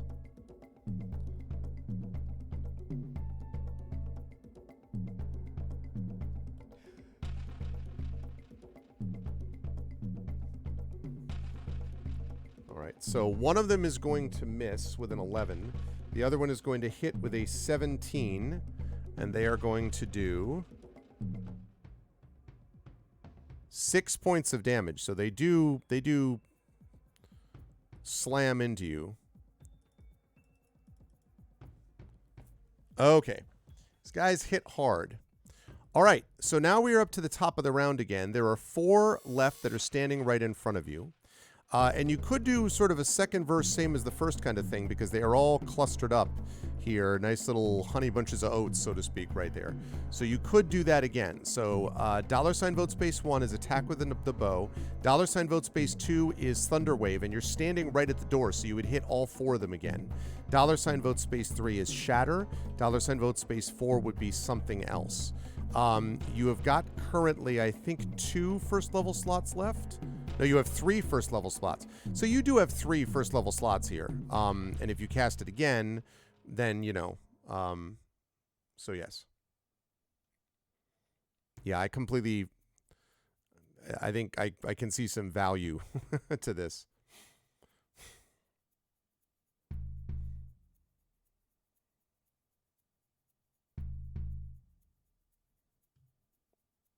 Okay, we have 2 votes for Thunderwave. Get your votes in now, chat. Get your votes in now. Please get your votes in now.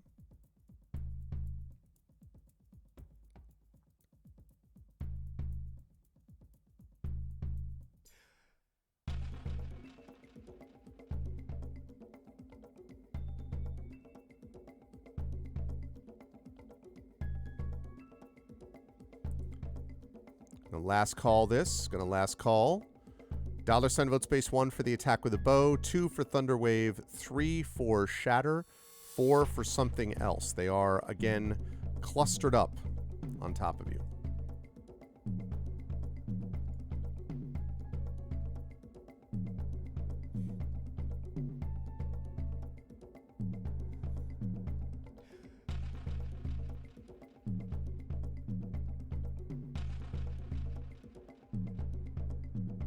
could even bump it a level. We'll talk about that. We'll talk about that. Okay, so now, very simple. Thunder Wave, again, same question I asked before. These guys do look fairly hurt now. So do you do Thunder Wave at level 1, or are you going to do Thunder Wave at level 2? So Rudnell wants to cast Thunder Wave at level 2. Are the rest of you going to go level 1 or level 2? You have 3 out of 4 first level spell slots, 3 out of 3 second level spots. So Rudnell says 2, Drew says 1. What say the rest of you? Level 1 means 2d8 of damage. They have to make a con saving throw. If they do, they'll take half damage from this. So 2d8 of damage at level 1, 3d8 if you do it at level 2. And you can just tell me in chat. Drew is at level 1, Rudnell's at level 2. Anybody else? Who else is going to jump in? I'm going to need someone to break that level tie, so to speak.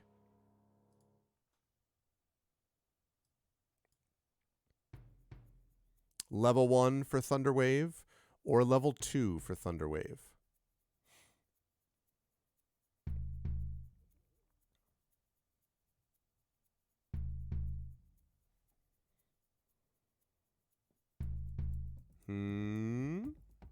What say you all? Right now I have a tie. Level 1. Lost hit points versus lost spell slots. Yeah, exactly. Well, there's that too. All right, Triffid has said level 1. Okay. All right. Level 1 going once. Level 1 going twice. Okay. Sold. Level 1. All right, let's see how all of these 4 do.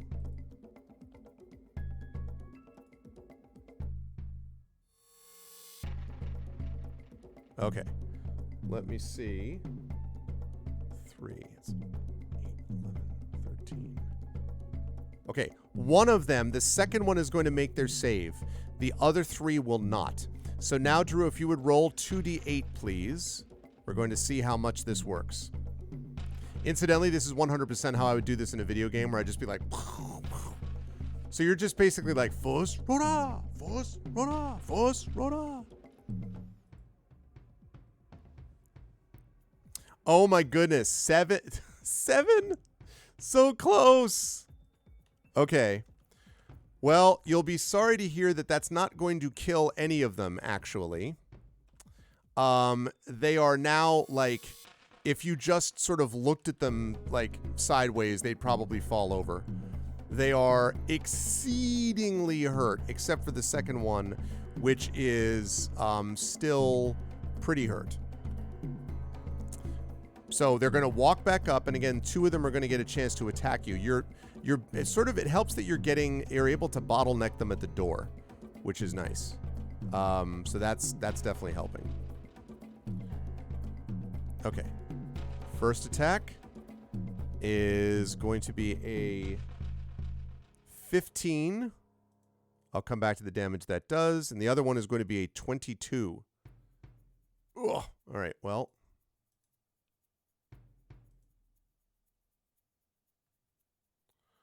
Okay, that is 10 points of damage. What's up, Critchwitch? Good to see you, Critchwitch. It is going well. Okay, so they slammed us. So now we are quite hurt. Now, they are also exceedingly hurt. All of these are exceedingly hurt. We are also quite hurt. But we could take a shot at getting rid of them with another spell, with another Thunder Wave, which reminds me I need to update that. We have 2 spell slots left. But we're also in a bad way in terms of healing. So, because we are down to 4 points, which is not good. So, let's figure out how to manage this, chat. Let's see.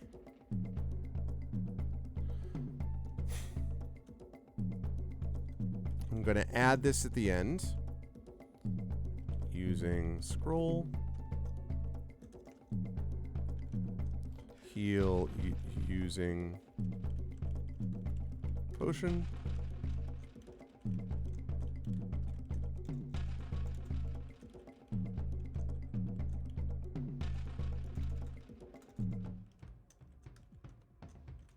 Heal using healing Word level 2. Okay, here's what we got, chat. We can attack with our Nocturnal Bow. There's 4 of them. They're all exceedingly hurt. We could cast Thunderwave. As I said, they're all very hurt. So good chance that we'll wipe them out here.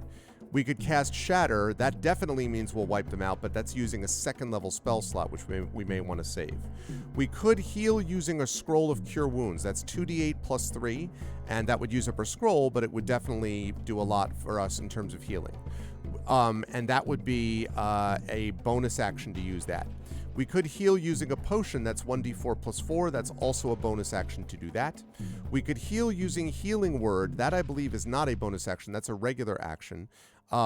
Healing Word, I believe, is Healing Word. No, that's also a bonus action. So that's 1d4 plus 4, because that's our spellcasting ability modifier. Or we could heal using Healing Word 2, which would be 2d4 plus 4. So to summarize, we can attack with our Nocturnal Bow. We can cast Thunderwave. We could cast Shatter. We could heal using our scroll. That's 2d8 plus 3, bonus action. Heal using our potion. That's 1d4 plus 4, bonus action. Heal using our Healing Word level 1. That's 1d4 plus 4, bonus action. Or heal using our Healing Word at level 2, which would be 2d4 plus 4 as a bonus action. So what would you like to do? Yeah, it definitely is a DPS race, for sure. So what, chat, would you like to do? I mean, the nice thing about this is that even if they save, they still get half damage. Now, it is possible that Drew could roll like absolute garbage in this roll, and then there'd be one of them left. I'm telling you right now that it's not going to matter. For 3 of them, it's not going to matter if they save. They're going to get destroyed by this Thunder Wave. That's how bad they look. One of them could theoretically survive a Thunder Wave. And there's also the fact that they are zombies, and zombies may also take, some situations. There may be some situations that zombies can do to preserve themselves, theoretically, a little bit. So, your call. $ vote space 1 to attack, 2 for Thunderwave, 3 for Shatter, 4 for Scroll Heal, 5 for Potion Heal, 6 for level 1 Healing Word Heal, 7 for level 2 Healing Word Heal.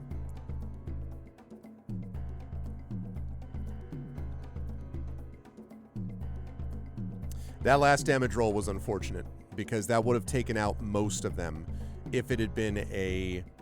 Because I think you had what? What did you roll for that? You rolled...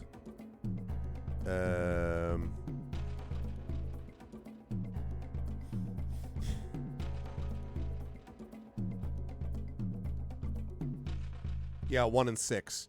So technically, well, that was close to the average, actually, because 2d8, you'd be looking at an average of, it would have been 8 points instead of 16, right? So 7 wasn't actually ridiculous, if you think about it that way.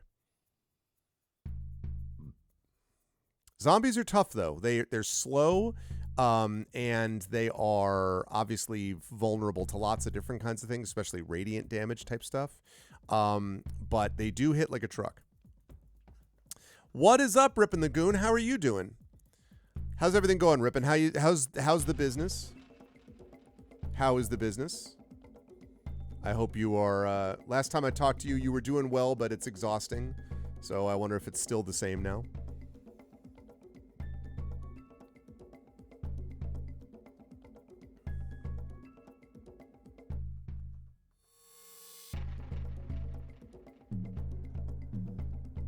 All right, I'm going to last call this. Going once. Going twice. Business is booming and your wife is having... Oh, I forgot you were expecting. That's right. Well, congratulations ahead of time. Good luck, Rippin'. It is a hell of a ride. But it is a hell of a ride, but it is definitely worth it.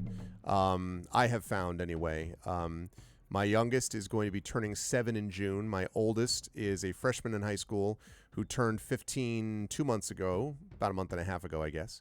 So, yeah. That's true. Zombies do not get tired. Agreed. Okay, so we are going to do Thunderwave, right? Okay. So, now we are casting Thunderwave. I'm assuming, but tell me in chat, level 1 or level 2? Just tell me in chat. Do you want Thunderwave at level 1, that's 2d8, or level 2 is 3d8? Just tell me in chat. Level 1, 2d8, level 2, 3d8. Right now we've got a level, we have 2 out of 4 first level spell slots, 3 out of 3 seconds. So we've definitely got our big guns ready. All right, sounds good. Be good. Good luck with everything. Best of luck, and keep us posted. Let us know all of the, hopefully, the good things. Best to you and your wife, Rippin. Critwitch says 1. Rudnell says 2. Triffity Matt says level 1. Okay, so I got 2 votes for level 1, 1 vote for level 2. Get your votes in. No problem, Crit. Get your votes in. We got 2 votes for level 1, 1 vote for level 2. Just let me know in chat. I'm going to move this along just a second.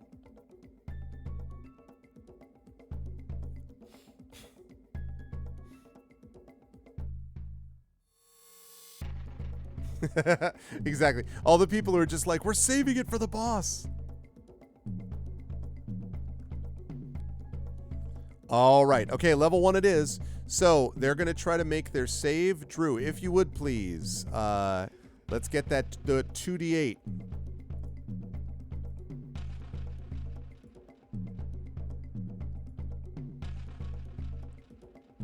Nice. Okay, so the good news is the only one who made their save. Okay, so so 2 of them made their save, 2 of them didn't. The 2 of them that made their save though were literally sitting at 1 hit point. So they go down, and the one that did not make it save, or one of the ones that did not make it save, is the one that had made it save before, meaning they get hit for the full bit. Now, however, they do have a particular thing called Undead Fortitude. So we're going to see what happens as these 4 hit the ground.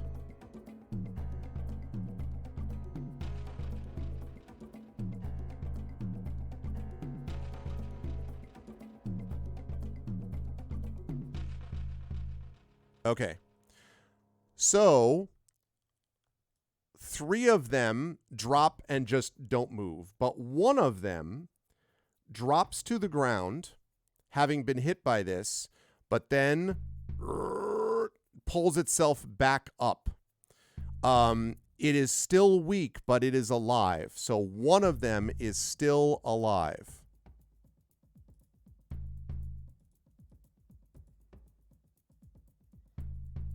And it is going to attempt to slam, and it is going to miss. Yep. With a 12, it is going to miss. All right, there is 1 remaining, chat. The other ones did not make this particular kind of save. 1 remains. Okay, so now we have got only 1 remaining, chat, and it got hit. So I'm going to open this up now. You can attack with our bow, cast Thunderwave, Shatter, heal using a scroll, heal using a potion, heal using a level 1 healing word, or heal using a level 2 healing word. But at the moment, there is only 1 that is remaining that is up. Only 1 still exists.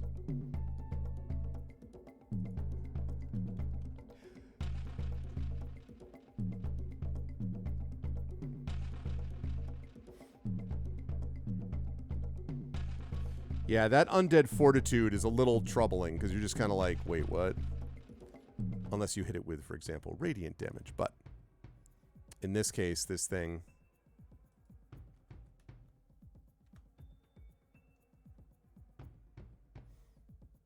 I'm going to last call this because it sounds like people are ready for what must happen.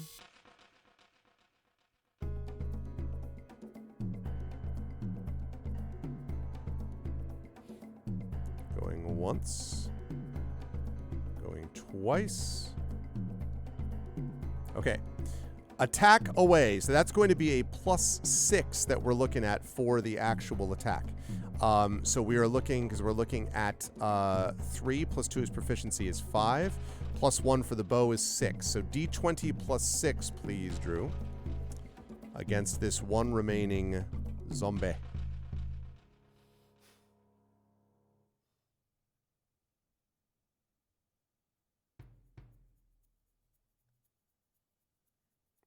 Seven.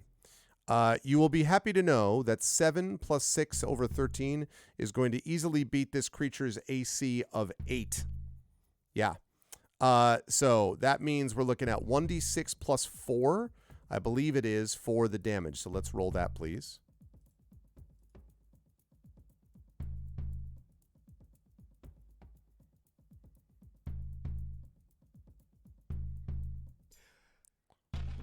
Five. Okay, plus 4 is 9.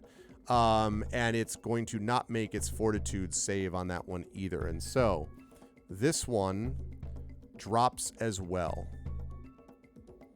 Good work there, Chad. That was something. All right, now let's pull this back up here.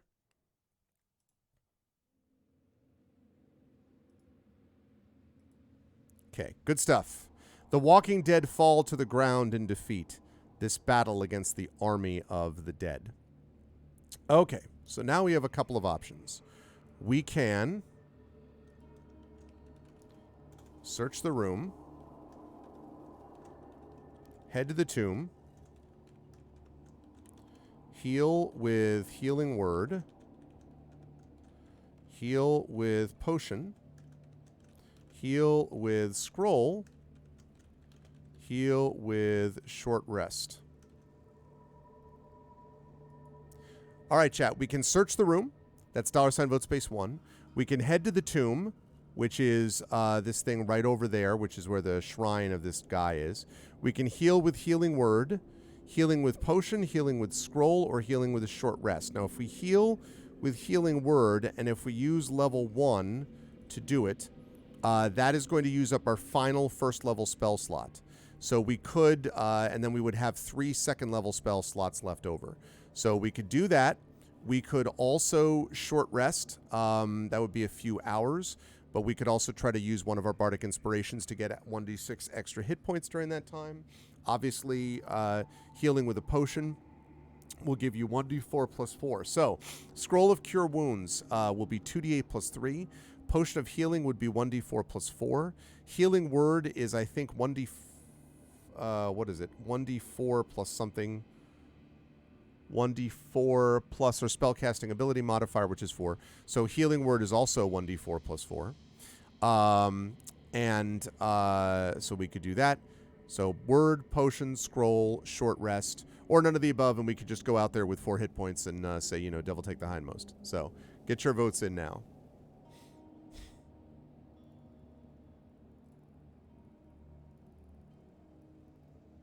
It had 1 hit point, Drew. When we hit it and it came back, this Undead Fortitude, it had 1 hit point that it rose back up with. Use the heal spell and then rest for the slots. Could do that. Yeah, it didn't matter anyway. Not the second time anyway.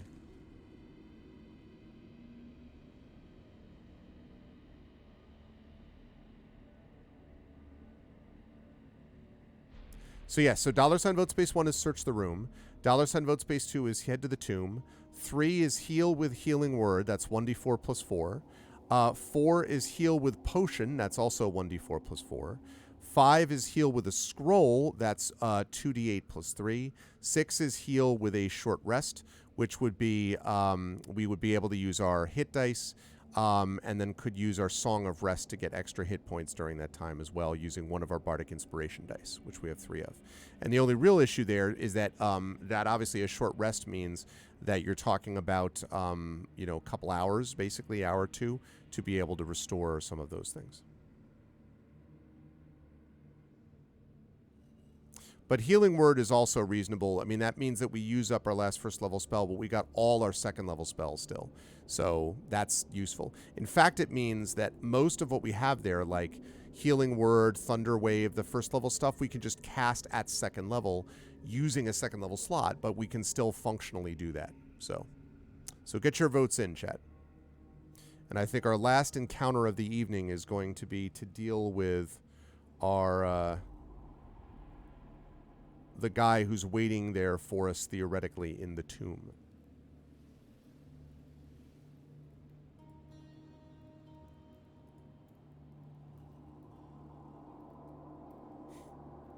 Yeah. Which is pretty reasonable given what you're looking at here with this crypt. I mean, if you know, if we move these this out of the way for a minute.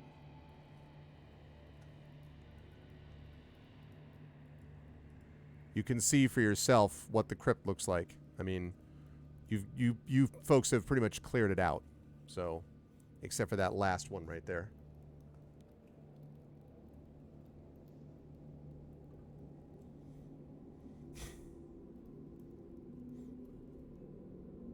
Okay, going once.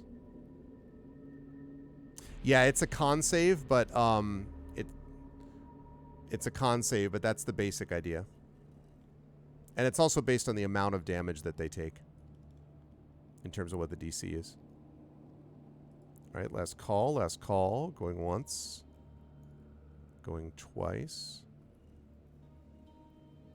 Okay, Healing Word it is. Okay, so this will be our last spell slot. Okay, so 1d4 plus 4, Drew, please. 1d4 plus 4. And we'll find out how much healing we get.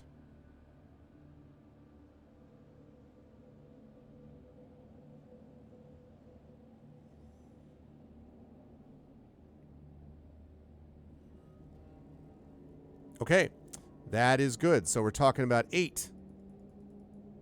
12, very good. Okay, so now, chat, having done all of that,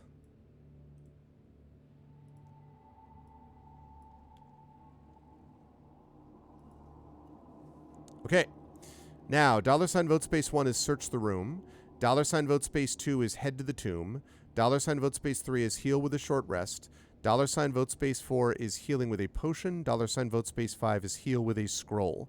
Technically, you could also cast Healing Word at a higher level, but I'm not going to add that as an option unless people ask me to, because I think that's based on what we discussed. We have that already there. So, $ vote space 1, search the room. 2, head to the tomb. 3, heal with a short rest. 4, healing with a potion. 5, healing with a scroll.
Quick note, by the way, spell slots, just remember, you do not get your spell slots back on a short rest. You get it back on a long rest for 5e.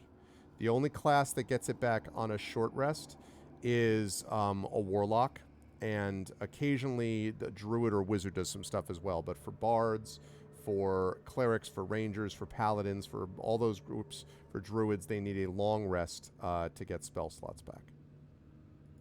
As a note.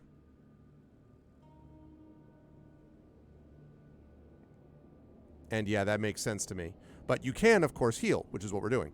So it's not going to affect spell slots, but it will definitely affect healing. So, last call. And I'm going to assume that when we heal, we're going to want to heal like full bore because we're still down like 21 points. Yeah. No, totally. I think this is the right call for sure. So 21 points is at the amount that we're down, so we'll be able to heal. We'll use our hit dice, which I think for a bard should be D8, I think. And we get that Song of Rest, which gives us an extra 1d6. Because that we can use during a short rest. So that will also help us out. And yes, it is 1d8.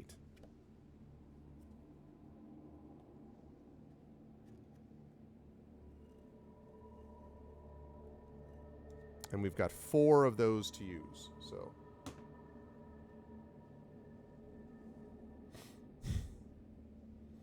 yeah. That's a lot. No, we definitely we saved it for the boss for sure. Okay, so we're going to heal with a short rest. So that is easy enough to do. We can rest theoretically right in this room. And so now what we're going to do is we're going to try to get our healing back. So I'm going to assume, chat, but again, correct me if I'm wrong, you have up to 4 8-sided dice that you can use, right? 4 8-sided dice to restore your health here during this short rest. And you can get an additional 1d6 from your Song of Rest using one of your Bardic Inspiration dice. So, with that being the case, do you want to use, you're down 21 points right now, do you want to use 1 hit die, 2 hit dice, 3 hit dice, or 4? And you can just tell me that in chat. 1, 2, 3, or 4 during this short rest. I'm just going to assume you're automatically going to want to use your 1d6 extra for the Song of Rest. 4 plus Song. Use all of it, boss's next room. Okay. So that's two agreements for 4. Everyone in agreement 4? 4 plus Song? I'm down with that, by the way. After seeing your health is, yeah. So 4 plus the Song? Okay. All right. Unless anyone has an objection, we're going to do that. So then I'd like you to roll for me, please. 4d8 plus 1d6, Drew, and tell me what you get.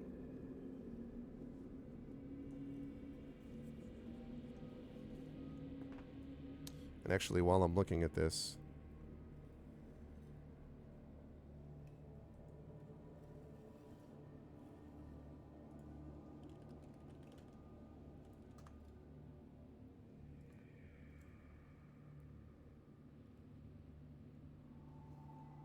And you add the con modifier each time, but so we have +2. So we're basically going to go 4, 1, 3, 7, 4. Okay, and each one of those dice, by the way, each one of the 8-sided dice gets the con modifier added. So that's 6 plus 3. So 4 plus 2 is 6. Plus 1 plus 2 is 3, so that's 9. Plus 3 plus 2 is 5, so that's 14. Plus 7 plus 2 is 9, so that is 26. And then the 4 on top of it. So basically that maxes us out. That's what I like to see. Very nice. Okay, we used up one of our Bardic Inspiration dice, but the whole thing was well worth it. And we still have all our spell slots. Good stuff. Okay. That is how you do it. So we take an hour to do that. Now, chat, the question is, do you search the room or do you head to the tomb? Search the room or head to the tomb. Very simple. $ vote space 1 is search the room. $ vote space 2 is head to the tomb. Yeah.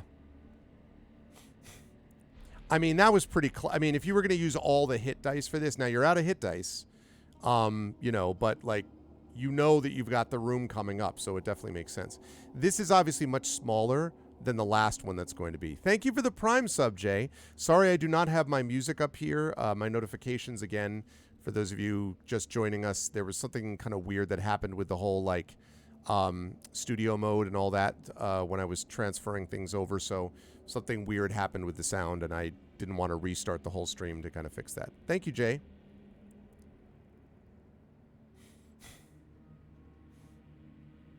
No, the last encounter is the one that you're going to do next, because I want to get through this side quest. I want to make it so that the next thing that was up for us, and I'm actually going to even have us vote on whether we're going to do the last side quest, first next time, or whether we're going to do the main quest next time. Yeah, exactly. You can wait another round. Exactly. All right, going once. Going twice. Okay, the close has been made. All right, so we are going to search the room, and what you discover there is simply that there are 4 caskets that are open, presumably the ones that the zombies came from. There are 8 more that remain sealed. So the question is, chat, very quickly, let's get this vote in quickly. Do you want to try to open any of the other caskets or not? So I have opened that up again. $vote space 1 says you do want to try to open the other caskets, which means a strength check. $vote space 2 means you're going to leave them sealed, just like in the other room. Vote space 1 is open. Vote space 2 is not. Or try to open.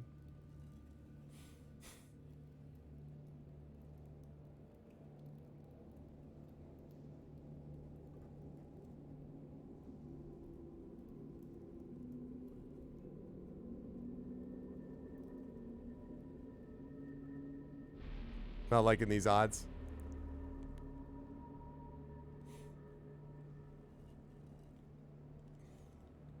There's plenty of cozy open ones to lay in. The power of loot compels you, apparently. Or compels some people. Okay, last call.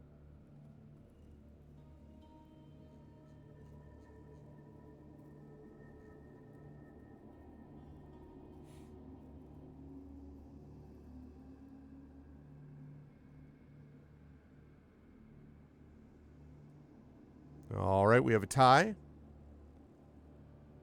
We have a tie. So I need someone to break this tie, please. I had no dragon to troll me. You really? Is there a requirement for there to be a dragon spear-esque troll? Is that yeah, he's here in spirit. Right, exactly. An evil spirit. Okay, so I do need someone to break the tie. Right now we are tied up at 2 each. So $vote space 1 to try to open the caskets. $vote space 2 not to. I was wondering why I was summoned here tonight. Going once, going twice, going 3 times. Next vote will get this. $vote space 1 means we try to open the caskets. $vote space 2 not.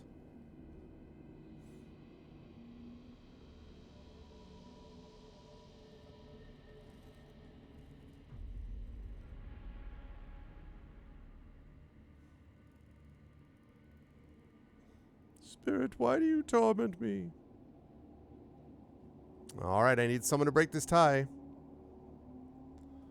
Someone must break this tie. Let's do it. Being repressed by chat. Bloody peasant. Oh, did you hear that? Did you hear that, eh? That's what I'm on about. All right, I need someone to make this vote. $vote space 1 to open. $vote space 2 not to. I do not have a vote. That is not true. I do not vote. You should know that by now, Jay. I don't vote on these. I always keep it. It is up to chat. When we're playing D&D with the players, it is up to the players and up to me as the, if you will, referee storyteller. And when it's up to the when I'm playing a video game, it's all about me. Okay, so we leave it closed as Arudinel has changed his vote, thereby leaving behind the massive sword of radiant joy. No, I'm just kidding. Yeah, exactly. Although I'm trying not to. It's a little bit different in this one because of the single-player nature of it, but still, yeah, I agree with you, Arudinel. Okay, so we have left it. We have left the tomb and come up, or left the room and come up to the tomb, which means there's only one thing left to do.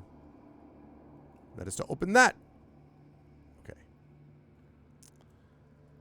And here we are, chat. I even have a picture of this right here.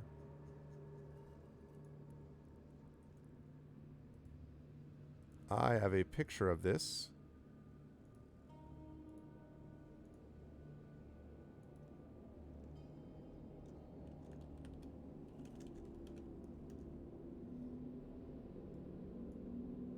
The strength check was a 4, so you wouldn't have opened it anyway. That would be kind of funny, though.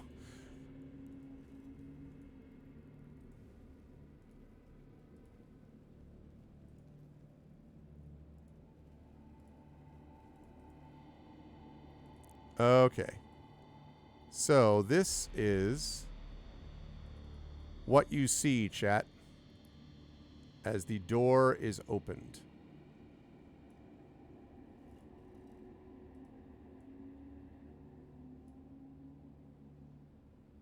Okay. You come to the final chamber of the crypt, the resting place of King Dalrin. The chamber is wide and large. Ahead of you, 2 staircases lead up to a platform rising above 5 feet above the floor. You see a large yet humble stone coffin resting on the floor, and above the coffin is a white banner with the symbol of a hearth. You move forward, but as you do, an undead abomination leaps up from behind the coffin to attack. You must roll for initiative against King Dalrin the Pious, who's looking a little bit different these days.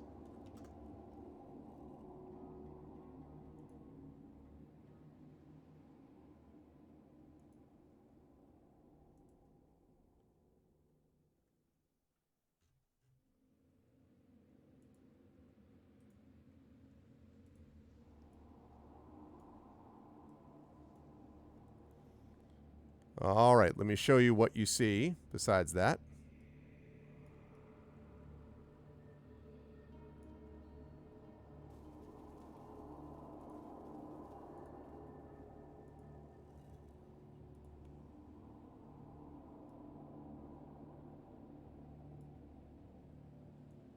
Okay.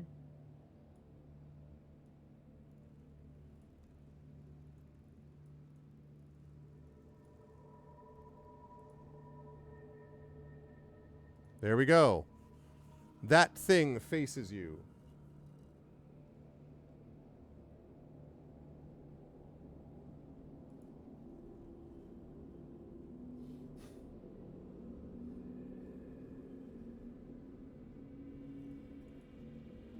Okay.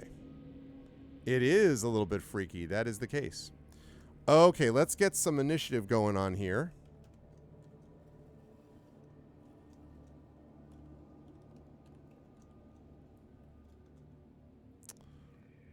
Let's see what we've got. Okay, 13. That is it.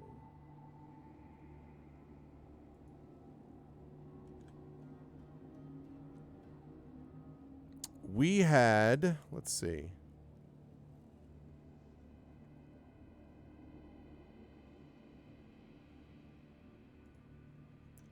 We had a good roll, but not good enough. Eddie from Iron Maiden with a major foot fetish.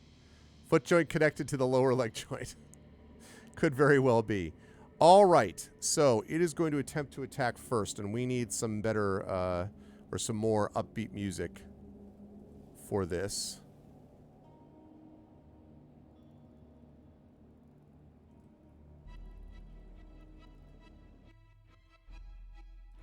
Okay. Well, yeah, no, more upbeat is maybe a little unfortunate. Perhaps that's not exactly what I mean. Okay.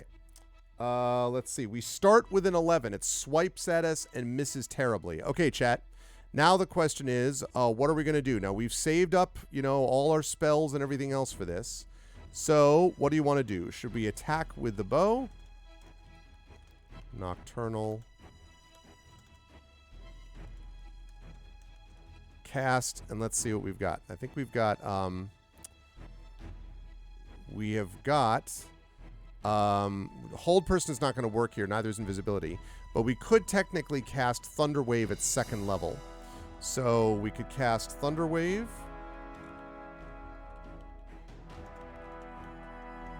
And that is going to be 3d8 with a con save. Or cast Shatter, which is going to be, I believe Shatter is 3d8.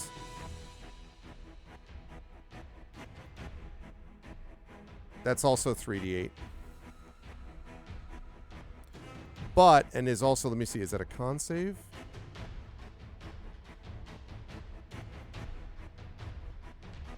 That's also a con save. So that basically works out the same way in this particular case. So what should we do? Should we attack with the Nocturnal Bow? That's $ vote space 1.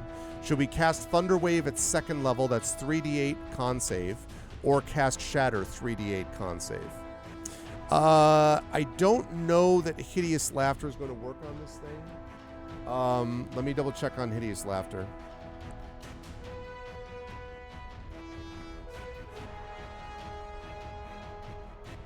Yeah, it could technically be affected by Tasha's.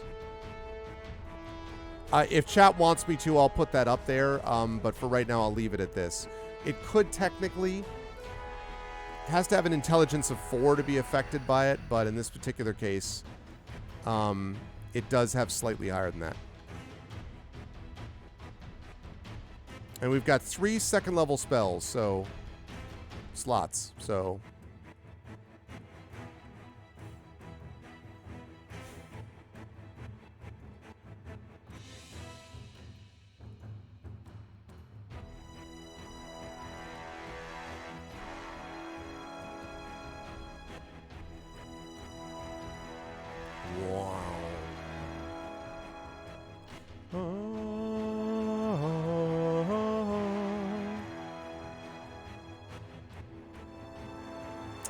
yes, there is some disagreement. I can see, I mean, like, you know, Thunderwave obviously, you know, can pushes them back, although not far enough that he's not going to be able to get up and move anyway. Shatter could also have the effect of also doing some stuff in terms of, like, you know, things that it possessed or whatever. They're both have their own qualities to them.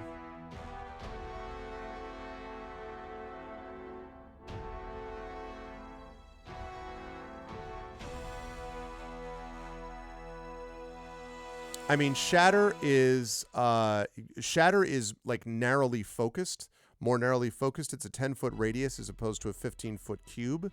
And also, a creature made of inorganic material like stone or crystal or metal has disadvantage. A non-magical object not being worn or carried also takes the damage if you're in the spell's area.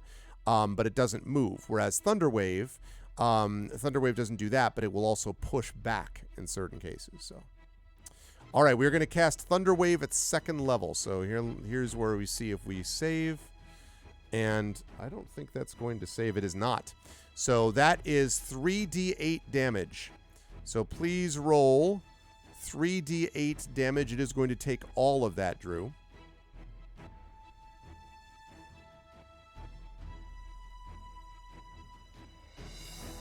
Yeah. It's definitely not stone. This is definitely a organic creature of some kind. 10 points of damage. Okay.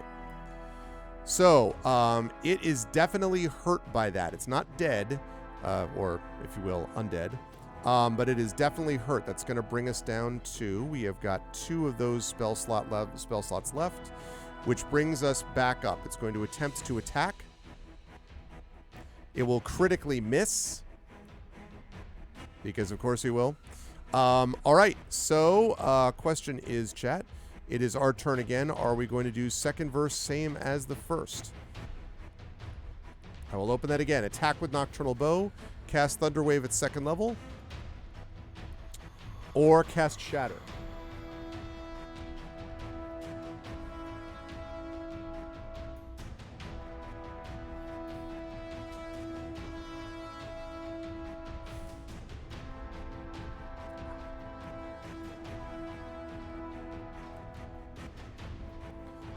So again, Thunderwave has gotten some serious work, by the way, in tonight's session. There has been a lot of work being done with Thunderwave. The other thing I was going to mention is that the other thing about Thunderwave is that if you're attempting to stay quiet, there is a thunderous boom audible out to 300 feet. With Shatter does not actually send out that kind of noise. So the other thing is that Shatter is a quieter, if you will, spell than Thunderwave is, which matters if you're trying to sneak through a thing. It's like using Fireball when you're trying to be stealthy. Like, that doesn't, you know. Yeah, no, there's a lot of value to Thunderwave, for sure. Also, of course, Thunderwave does not have much of an effect on... it does affect flying creatures, but there are certain creatures that are not as affected by Thunderwave. All right, last call, last call. Plus, it just seems cool. It's like... I can think of some bullies when I was a kid that it would have been nice to throw a couple Thunderwaves their way. Yeah, yeah. That's totally us. Boom, boom, boom. Yeah, that's totally us. Oh, for sure, Jay.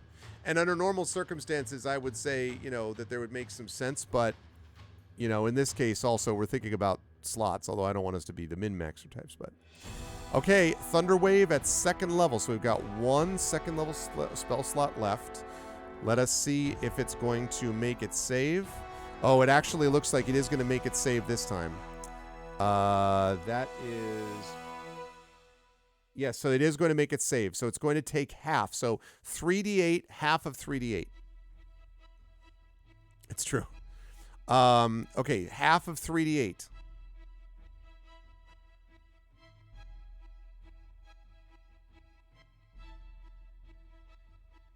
$19.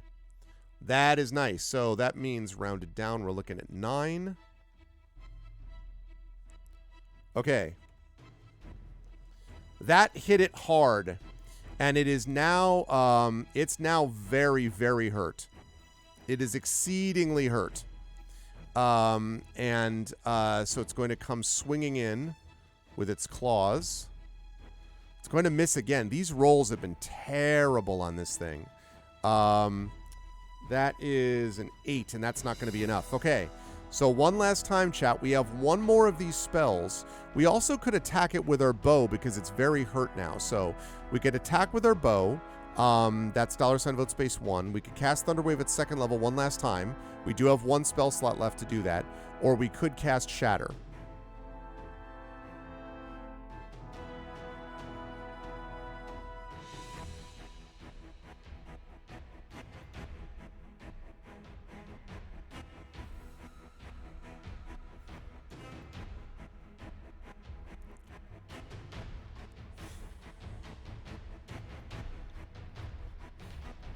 So we basically back up a step, you know, disengage a step, and then we're just like, Legolas Pow! That's how that works, by the way. Legolas Pow. That's definitely how that works. All right, going once, going twice. Pretty deadly. Pretty deadly. Yes, because that means it's D20, and we're going to be rolling D20 plus 6 to hit this thing. So D20 plus 6, if you would, Drew. D20 plus 6. Yeah. 21 is a lot of a hit. Okay. And that is going to be 1d6 plus 4. So 1d6 plus 4 to hit this thing. Or 2 for damage, I should say.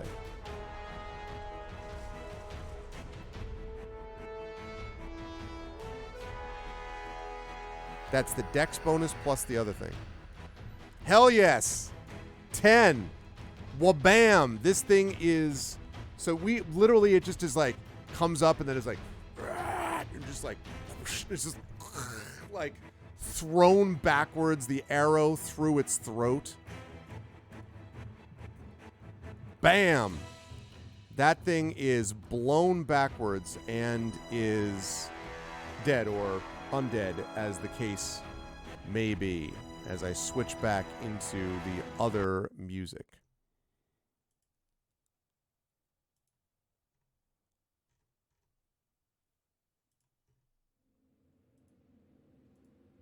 Nice shot. Okay.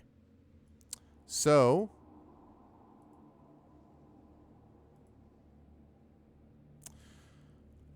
with one last gasp, King Dalrin falls to the ground.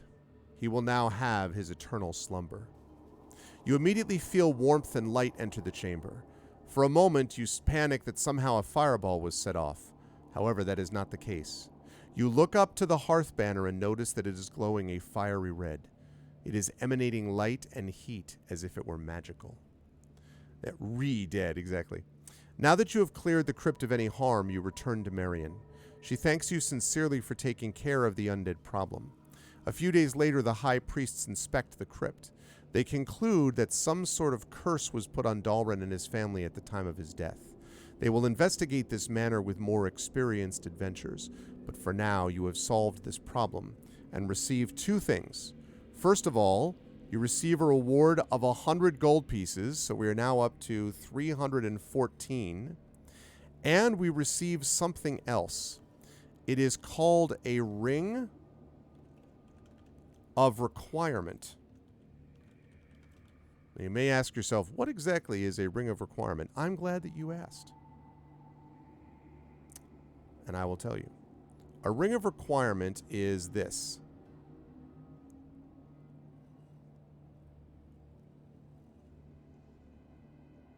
Sorry, let me get to where the actual item is.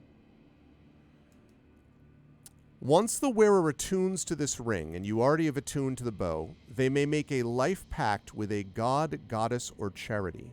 In doing so, the wearer donates 10% of their adventuring findings to the said deity or charity. As a reward for your service, you are given worldly protection. If you are fatally wounded, you instead are reduced to 1 hit point instead of 0. This ability can function only once per week. If you discontinue your charity, the ring no longer functions and you are in the poor graces of the deity or charity. So what happens is, you make a life pact. That means from that point forward, you donate 10% of your adventuring findings to the said deity or charity. And as a reward, once per week, when you are fatally wounded, instead of being reduced to 0 hit points, you are reduced to 1 hit point. But you can only do that once per week, and you can't discontinue your charity, or the ring will no longer function. So, chat, the question is, do you want to wear this ring or not? And I'm going to open up a poll to ask, and then I'm going to open up one final poll, which is to ask about whether we're going to do the last side quest the next time we play or whether we're going to go to the main quest. So $vote space 1 means that you are going to wear the ring and you're going to make the pact, which means you have to donate 10% of the adventuring findings you have to a chosen deity. But once per week, you get, if you're fatally wounded, you're reduced to 1 hit point instead of 0. So that's choice number 1. So $vote space 1 is you have to donate, but you get that benefit that I just mentioned. $vote space 2 is thanks for the ring, but I'm not going to put it on. $vote space 1, 10% of your findings, but once per week, get out of death free card, basically. $vote space 2 is thanks, but no thanks. So this is an interesting item, actually.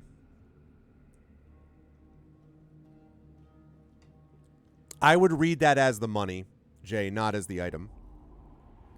I would say if you got, like, say, 5 magical... Let's say you get 10 magical daggers. You would have to give one of those magical daggers to the charity, is how I would rule that as the DM. But if you get, like, you know, one sword, like, I don't know, the Helm of Glory or something, you don't have to split the helm in 10 pieces, like, give them 1/10 of your helm. Like, they're not going to make you do that. So...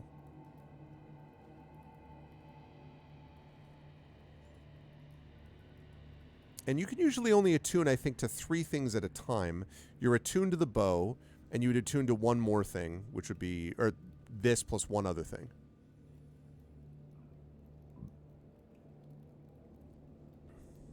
So again, some very cool items out of this. We've gotten some good money, but we've also gotten some cool items out of these trips. That was quality use, by the way, chat. Well done on the spell slot usage. That was some quality work.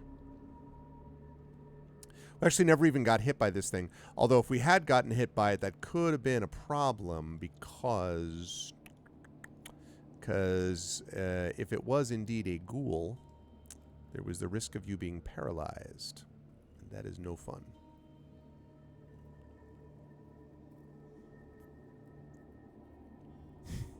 Yeah, generally, yeah, exactly. All right, last call, going once. Going twice.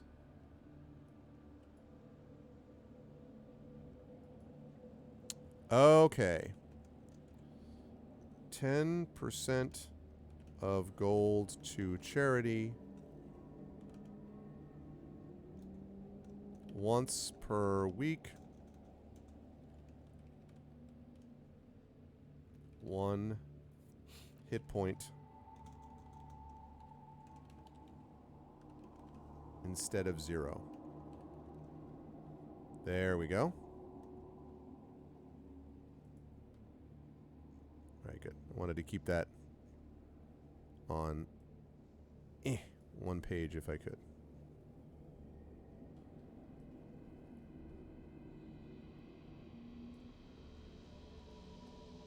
Okay. Good stuff. So now, chat, the last vote that we're going to have to make is this one for the night. And that is, as we go back over to the place where we were,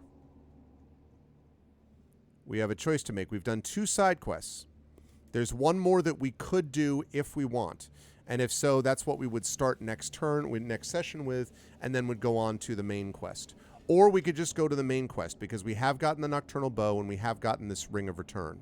So, $vote space 1 says that we are going to do the final side quest, which is the Eastwatch Guard Tower quest, where there are these creatures of the night moving in and out of the tower. So, choice number 1, $vote space 1, is we're going to do that last side quest next session. Not now, but next session. $vote space 2 means that we are going to do our main quest only. So we're going to go on to the main quest now, which is going to be to confront the main bad guy, which is what's next. We finished the Forest Glade of Athena. We just did the Crypt of King Dalryn. So we've got one more left, which is Eastwatch. So $vote space 1 is do the final side quest. $vote space 2 means we're going to go on to the main quest. And again, it's always a balancing act.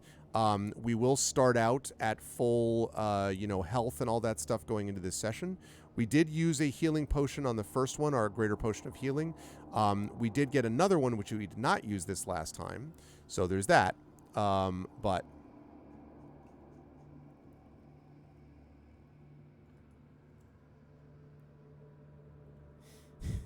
hey, Mrs. Dunsel.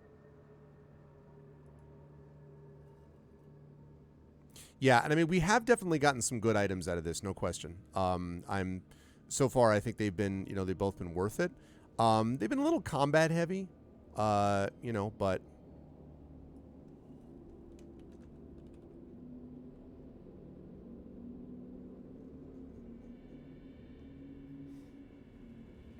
absolutely, you could technically buy more with your gold, yes. And we have enough gold now. And remind me of that next time, Arudno, if I forget. Because you do have 314 gold to spend, and you could use that. And actually, let me see how much a healing potion would cost.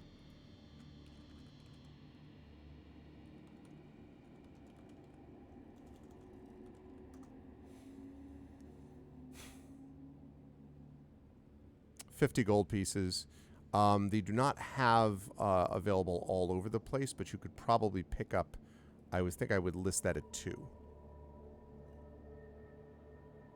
Yeah. There are some which are able to do it like with basically the game books, essentially, but... And we have a Scroll of Cure Wounds. We have a Potion of Healing. We could get another couple of those if we wanted. So... All right, so you're going to do the last quest. Well, that's going to be then easy to remember, because it means the next time we are going to be doing we're going to be doing chapter 19, which is the Eastwatch. And then after that, we're going to go into the main quest and confront the main bad guy is basically what we're looking at. And I can see this. Yeah, which is going to be the Eastwatch. Good stuff. Well, let me ask that quickly, actually, chat. Let me ask that quickly, because if that's so, what I would just do is I would make it 3 potions of healing.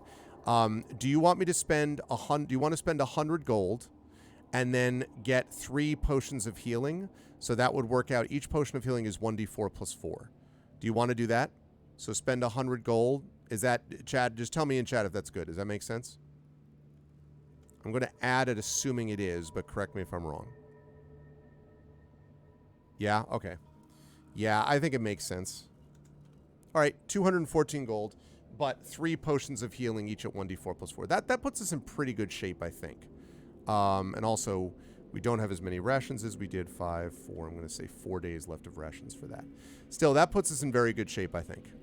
We are now officially in a good spot. I'm going to save this and move this to this. That is March 18th. So when we play next time, chat, which is going to be in May, we are going to get a chance to do this East Watch, and then we're going to go right into the main quest, and we're either going to finish it that night, or we will do the side quest and we'll start the main quest, and then we would finish the main quest 2 months after that, which would be July. Just the basics, though, you know, Crit Twitch, just the basics. Old school enough in the sense that, like, you had 6 rations, 2 days worth, so you have 4 days of rations. That's all. If you were zeroed out, that's the kind of thing I would have mentioned.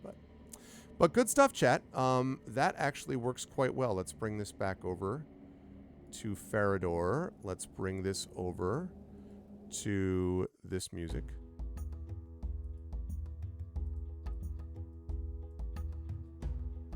And there we are. And we'll get rid of the crypt. Oops, of Dalren. Yeah, good stuff. Very solid. I think that this came out actually very nicely. And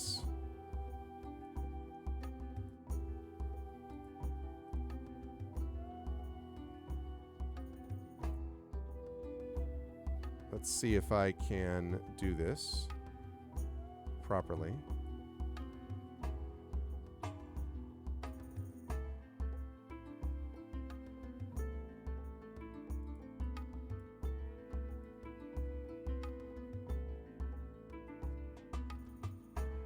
Okay, let's see if I did this right. And hey, look at that. He can be taught. It's been done before. Okay, let's remove that. That. That. And that.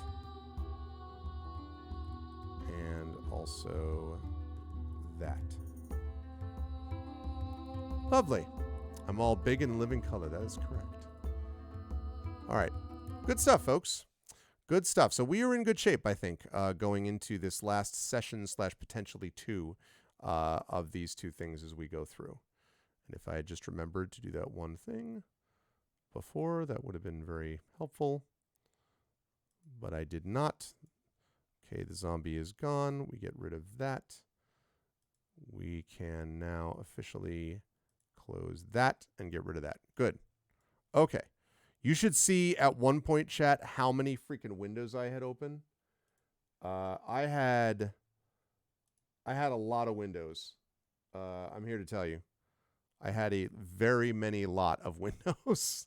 And I do mean it exactly in that way. A very many lot of windows. Okay. I will never forget the fact that when I was younger, when I was first dealing with computers, I told this story before, I had this thing called Menu Power that I used because I was like, you know, because this thing Windows, I'm like, why would I need multiple windows open at the same time? You do one thing and then you do the next thing. Like, why would I, you know? Yeah, Drew. And then the famous last words. Maybe there's a reason. Yeah, I was rolling badly. You know, the thing is, there was those zombies. There was one time that they hit where they hit like a truck. Once or twice that happened. But my best rolls, honestly, happened with the Harpy fight. The Harpy fight actually was the closest that we had. That pulled it pretty close to the line. Even when we got down to like 4 points from the zombies, that was after having, like, the zombies are very predictable, right? And we had already taken down a bunch of them, so we knew what was there. So it was honestly not that big a deal in the end because of these other things that we had. So, you know, it was, yeah, I've certainly have rolled better. And that's fine with me because obviously I certainly don't want to, I'm not going out of my way to try to wipe people out because my job is that have everyone have some fun with that. So, Almost lost to the Harpy and the zombies we had in a doorway. Yeah. But we just annihilated the freaking creatures that we saw. Like, basically, he just, and then we're just like, and then just the last one was just, arrow through the throat type of stuff. So it was good. That was a lot of fun. Good work, chat. I enjoyed that, and we will do that in a couple of months from now. Tomorrow, though, we are going to be playing some D&D with Infinity and Beyond Eberron Oracle of War, so we'll be back to doing that, and I hope you folks will join us for that, because that's going to be a lot of fun. I want to thank everyone who made this an awesome stream tonight. My apologies if my notifications were not working. As soon as I'm done with this, I'm going to turn it back. I'm going to restart OBS and make sure that everything is functional on my end, so that will be set for tomorrow. So my apologies, but I hope people enjoyed themselves nonetheless. If you like what you saw and heard, I hope you will follow the channel. Check out our YouTube with !ArvTube, our Discord with !ArvCord, Twitter with !ArvTweets, website arvanellarun.com, financially !ArvShop for the merchandise area. Triffid and I have almost got that, well, I shouldn't say almost, but we will by the end of the month / early April, we'll have the shop back up and running. With merchandise and sort of updated for the 21st century, as it were. So there's that. The Patreon is !ArvTreon. That number has gone back up. I'm very happy to see that number rising. So thank you again for those of you who have supported it. That is obviously a big deal. The best bad idea shirt. No, I mean that is going to be one of the shirts. Like with no question about it. We're going to have to commission the art from this, which actually no, we don't have to commission the art. We already have the art. So all we have to do is just literally assemble the art, and we'll be able to do that. It's the best bad idea we've had. I'm very excited for that. So we're making good progress. So !Arv shop for that. !ArvTreon for the Patreon. Again, that's really the financial backbone of the channel.